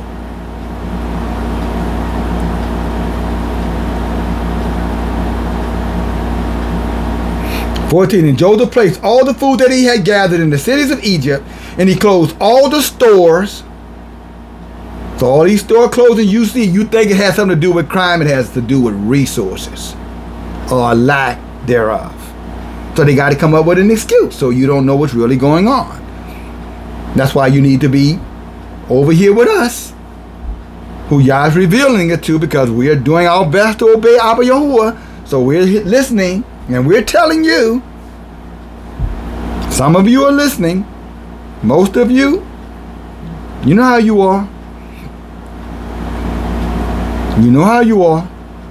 You always think somebody trying to tell you what to do when they're just trying to warn you of the dangers of what you're doing. Stop twisting things. It's not going to help you. And it's not necessary. At the end of the day, still your choice. It was the Egyptian's choice whether they listen to Joseph or not.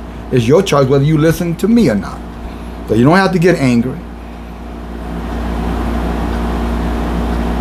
But if you choose to listen, it's going to probably be the best decision you made in your entire life. I don't care if you're 20 or 80. Male or female. Ain't nothing in between that's not altered, so we ain't even talking to you. Fix that first, then come on over here. Pick a side.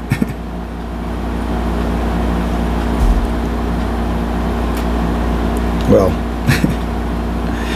you are what you were born, so you don't have much choice to make.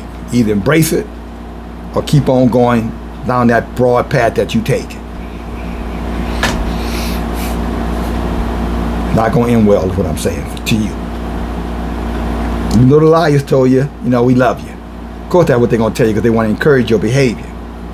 But the same liars say, we love you. Remember Biden? We love the trans. We love you trans. We love you trans.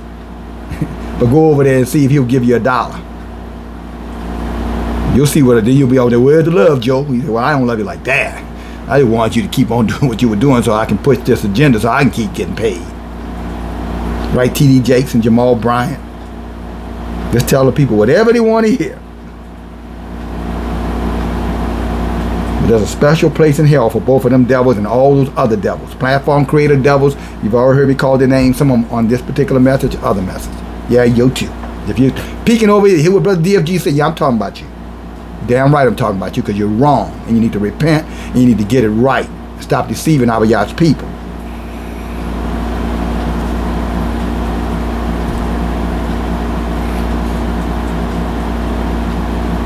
Verse 15. And Joseph's woman, Ascenta, and the daughter of Pierre, bore him 2 sons, Manasseh and Ephraim. And Joseph was 34 years old when he begat them. And the children grew up and they went in his ways. Whose ways? And his instructions. Who instructions? His children went up in their father's way, and their father's instruction was Yahuwah. So you fathers with little children, mothers with little children, stop letting these devils tell you, oh, they too young to be teaching that stuff. You're controlling them. You're manipulating them. They are lying to you. It is your responsibility to teach your children of Abba Yah's ways when they are young. Train up a child in the way he should go. I think that, what is that?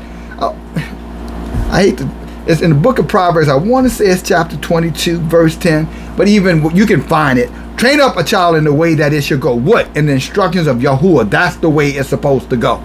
And then when they are old, they will be able to what? Not only be prosperous and be successful and be blessed of Yahuwah, but they'll teach their children those same ways so their children will be blessed and prosperous in Yahuwah.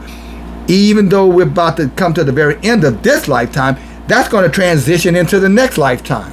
The only one that's going to be over there with us are going to be those who obey Yah over here that's with us now. If you're teaching and training them now, they'll make it over there with you then. And you'll still be teaching them and training them over there in the new heaven and the new earth. Well, we're going to be the righteous of those who obey Abba Yah Torah. That's what makes us righteous. Those who keep his commandments. Those who serve one sovereign Yahuwah. No other Elohims. No Amorah. Y'all know I can go down there. Thor, Apollo, Diana, Zeus, Isis, Tammuz, Tammuz, whatever name you, Poseidon, whatever name you got for him, Aries, it does not matter. Mary, does not matter. They're all the same. The female wisdom god that many of you have made an Elohim, her wicked ass too, because she ain't wisdom. Because wisdom is not a woman. That's a metaphor. It means help. Wisdom helps you like a helpmate. That's what it's referring to when it calls her a woman. A woman is a helper. She's here to make your life better when she's obeying Abba Yah's Torah. Wisdom is here to make your life better like a woman. because it guides you in the truth of the Torah.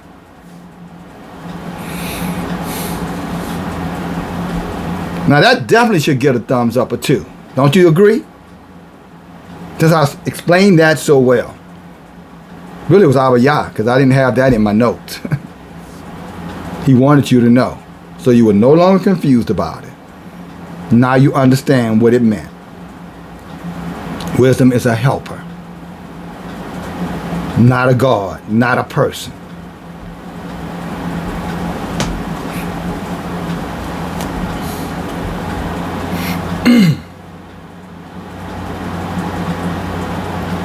And the lads grew up, or his children, 16 again, and his children grew up and they went in the ways and in his instructions. They went in Joseph's ways and Joseph's instructions.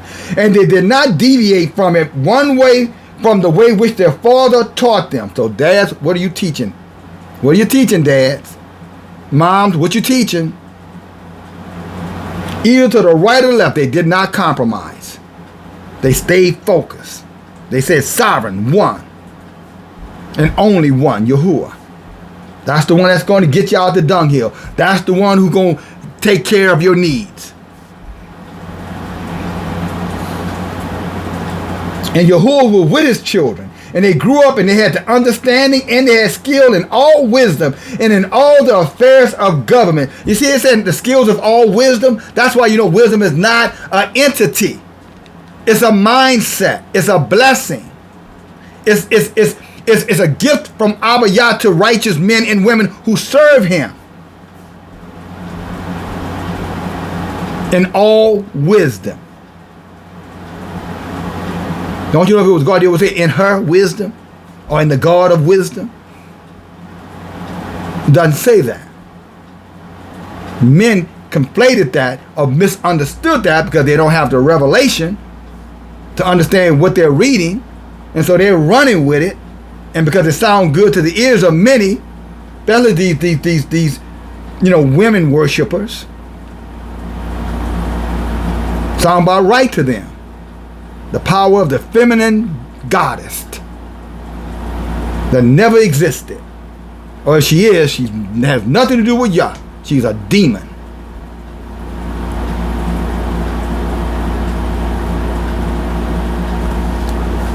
Verse 18. And the 7 years of plenty that were throughout the land were at the end. And then the 7 years of famine came, hunger came. It's coming, brothers and sisters. Are you ready? It's coming. Because now we're at that part. Right now, 2023, we're at that part. What do you think these heat waves and all this stuff is about? Oceans drying up. Oceans running 95, 100-degree oceans. Over in Australia, just a few days ago, 100 whales came up on the coastline, made themselves into to a heart. Brothers and sisters, this is true. Look it up. Australia, 100 whales died. Or at least half of them died, and they had to euthanize the other one because they refused to go back out and leave the dead ones behind. There's a strong family unit in whales. They're mammals. If you know what a mammal is, then you know that's man-like. They're mammals. And you know what they did before they died? They formed a big heart. The circle of a heart. You don't think that's Yah telling us something, brothers and sisters? You don't think that's a warning? What do you think made them do that? 100 of them. All did it. Together. Then half died, and the other half refused to leave those that died. So, the people, biologists or whatever they call it, not biologists, but the people who the oceanologists or oceanologists, they had to kill the rest of them because they would not go back to the ocean. They tried to get them to go back. They would not go back. They were not going to leave their dead behind because whatever was out there, they didn't want to go back to it. See, when Yah takes us out of the evil world, we don't want to go back to that. When he took us out of religion, we have no desire to go back.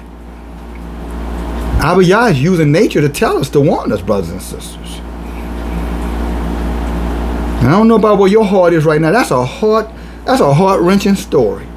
But it's true. It happened. Again, look it up. Just a few days ago. Not a long time ago. Just recently.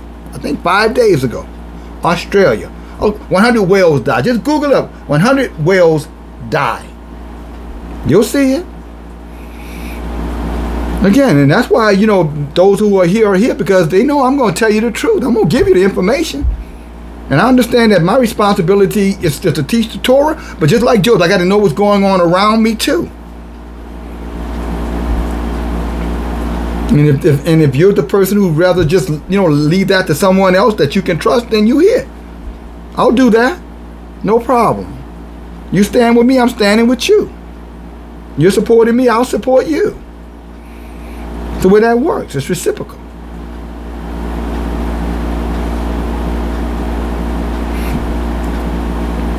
Verse 18. Verse 19. Well, verse 18. And the 7 years of plenty that were throughout the land were at an end. And the 7 years of famine came. And after them, as Joseph had spoken, and the famine was throughout the whole land. See, that's how you know Yah is talking, because it comes to pass what he says. That's how we know our book is true, because the Torah is true, the Tanakh is true, the Apocryphal books are true, Joshua is true. It's warning us of future to come. Enoch, we were studying it recently, and it said this is coming. Not right now, but later on. That's what the book said. I want to say that's Enoch, chapter 7. I don't want to go over there right now, but again, it's there. Trust me, it's there.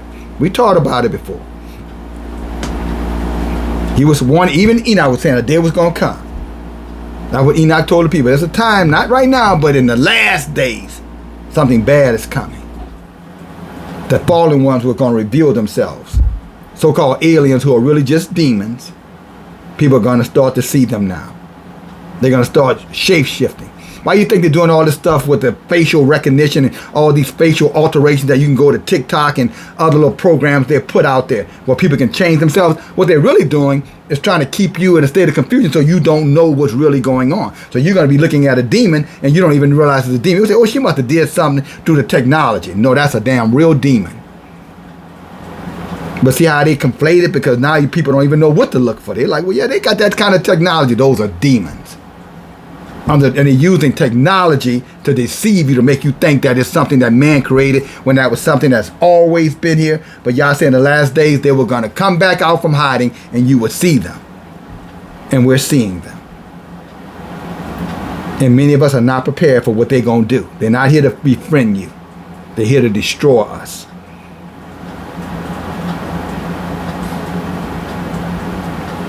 Matter of fact, I think that's Enoch chapter 2.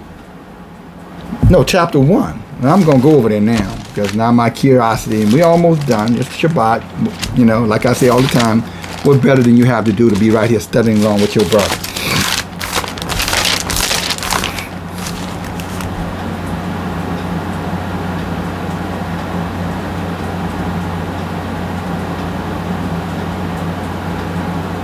Yeah, Enoch chapter 1. Say, great fear and trembling shall seize them, even to the ends of the earth. You just heard it, the ends of Egypt. And the lofty mountains shall be troubled, and the exalted hills depressed, melting like honeycomb in the flame. That's the fire that's coming. Zechariah 14:12 will tell you more about that. And the earth shall be immersed in that fire, and all things which are in it shall perish. That's why you're holding on to these material things, you're wasting your time. Shall perish.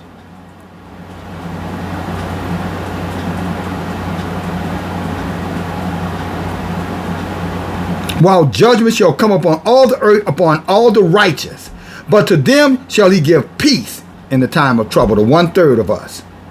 And he shall guard us towards them exercise clemency. I mean, he's going to have mercy for us. When everything else, when the shit hits the fan for everybody else, for those of us, you and I, he's going to give us clemency or mercy because we are being obedient. And then shall they all belong to Yahuwah.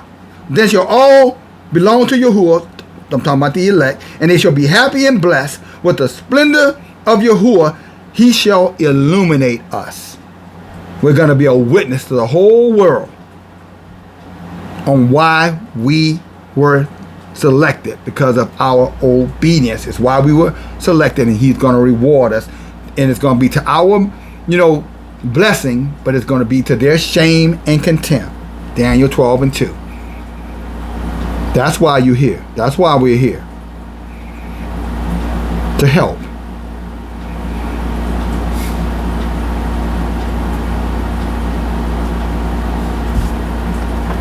The end is near, brothers and sisters. Just like Joseph told the people the famine was coming, some listened, some didn't. The end is here, brothers and sisters. Some going to listen, some not going to listen. But it ain't going to stop it from coming just because you're not listening or doing it your way. Or halfway doing it, or whatever you call it. Verse 19, back to Joshua 50 and 19. And all the people of Mizraim, or Egypt, saw that the famine had commenced the land of Egypt. And all the people of Egypt opened their storehouse of grain, and the famine had prevailed over them. So all, because they did not do it Yah's way, now they got to go to their own way. Let's see what happens when you do it your way. And they found that all the food that was in the stores were full of rats and bugs. That's what a vermin is. And not suitable to eat. That's when you putting all you you're putting your seed, in bad soil. You're investing, in the things of this world instead of investing in the things of Yahuwah. This is how that ends. It doesn't end good. And here they are. Now they're in a fix. They're in trouble. Just like many today, tomorrow. In that banking system, within the next year. You're going to be in a terrible fix. And I say within the next year. So we could be talking about next week, next month. We could be talking about January. That's all within the next year. Next year goes to July 2024, 1 year. But somewhere during that course, if you're in that system, Israel, it's not going to end good. You're going to open up, you're going to go looking for it, and it's not going to be there. See, they opened up that storehouse, and what they found in there was rats and roaches and mites and bugs and weevils and everything else. It was no good to them. All that work, all that investing turned out that they ended up with nothing because they did it their way instead of Yahweh. That's what happens to any of us when we try to do it our way versus Yahuwah's way.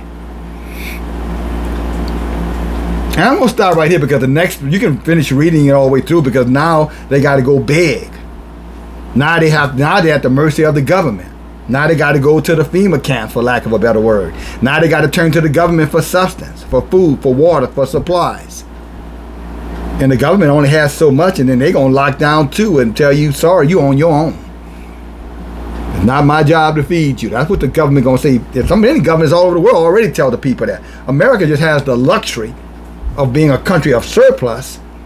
So it's always been food, but that's about to end here. So if you want to understand what's going to happen, go look at when you saw those famines in Ethiopia, those famines in the Sudan. Go look and see how they were living and what was going on. Because that's what you're going to see here. Just so you can get an idea of what's going to happen if you dismiss these teachings. Then you got a good idea of what you can expect. The dogs will be eating your babies if you don't eat them first. You're going to be that hungry. We've already talked about First King where the women were brawling their children. So let's not get into this. Nobody would be a cannibal. Ain't nobody going to be no cannibal. Yeah, that's what you're saying now because you don't have to think about that. But we'll see. We'll see. Well, I'll just unalive myself. Not if y'all don't want you. There have been people who've taken and put guns to their head, pulled the trigger, bullet came out the other side, and them jokers didn't die. Or they were in some vegetable state, but they were still here, and they were still a consciousness about them. Paralyzed from neck down, pooping through straws, drinking through straws, pooping in bags. No control of their bowels. Urine, Putin talking about. Because they thought they were going to get the easy way out. Now it's not if Yah doesn't agree with that. And the book said men gonna want to die and can't die. At least I read that somewhere. Hallelujah. Not gonna get around Yah's judgment. That's what I'm saying. But you can inherit his promises. It's simple. And for those of you who are doing it the right way, praise Yahuwah for you. We're going to keep on going. We're going to keep on trucking, baby, like Eddie Kendrick's old song. Keep on trucking, baby. We got to keep on trucking. He goes on, got to get something. You get, okay, all right. But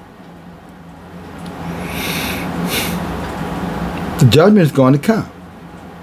And you can avoid it. And here's how. Come on over here, then we're done. Let's go to 2 Chronicles. Because for all of the teaching, it means nothing if we don't have solution, right? Good teaching has good solution. They don't just leave you hanging. Well, teacher, that's the question, but when you're going to help us understand how to get the answer? Here's the answer to the question. How do I make it, Brother DFG? What do I need to do? Do I need to get baptized in the name of Jesus? No. Do I get baptized? Evidence speaking in tongue? Hell no. But then what do I got to do? Glad you asked. And Yahuwah said, in Yahuwah, 2 Chronicles 7 and 12, and Yahuwah appeared to Solomon by night, that's King Solomon, and said to him, I have heard your prayer, and I have chosen this place to myself for a house of sacrifice. If I shut up the heavens and that there be no rain, I told you there's water up there and down there too. And if I command the locusts, that happened in Saudi Arabia, in Mecca just the other day. They had so many locusts in Saudi Arabia. You can look that up too. The people couldn't even pray. They couldn't do their little praying around their damn brick house because they claim that's what Yah, you can believe that craziness. The locusts ran their asses out of their own mosque, getting all over them, all in their mouths, all over. The locusts ran them out. Look that up. Just the other day. Think Yah not judging this place? Think again. I'm talking about this earth, which includes America. For you Americans who don't think somehow or another you gonna be judged. Yes, your ass is. He said, if I shut up the heaven and there be no rain, and it's extreme heat, the hottest July, okay. If I command the locusts to eat the food, or if I send diseases amongst the people, there's a new variant, and there's a lot more toxic than the other one. If that one wasn't toxic enough. So if I send it amongst my people.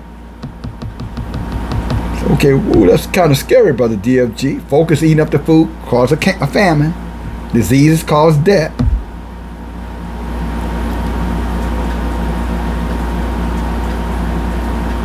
But here's the solution. You want to avoid all of that mess? Here we go. But if my people, Israel, which are called by my name, Israel, including you, Judah, will humble themselves, mean walk away from your old beliefs and what you were taught, and pray, sincere prayers, and seek my face, mean look to Yahuwah only, then will I, Yahuwah, not Jesus, not Buddha, not Amara, not Krista, not Zeus, none of them, not Thor. Then I, Yahuwah, that's who's talking, will hear them from heaven, and I will forgive their sins, and then I will heal their land. In other words, he will protect you. He will receive you. He will accept you. He will bless you.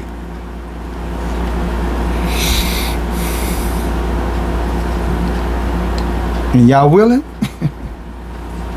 That's for you. Thank you, brothers and sisters. Thank you, brothers and sisters who supported the channel. You know who you are. You know, I'd like for some of you others to at least consider supporting. But those who have and continue to do so, I want to say thank you. But even more important, those of you who are here, who are listening, who have listened for 2 hours and 20 seconds, you know, I want to say thank you too. You could have been doing something else with your time. You choose to come here. And it's appreciated because it allows me to know that Yah still talking to Israel. So therefore, I need to keep on talking as well. Brother DFG, again, thank you, brothers and sisters, and Shabbat Shalom.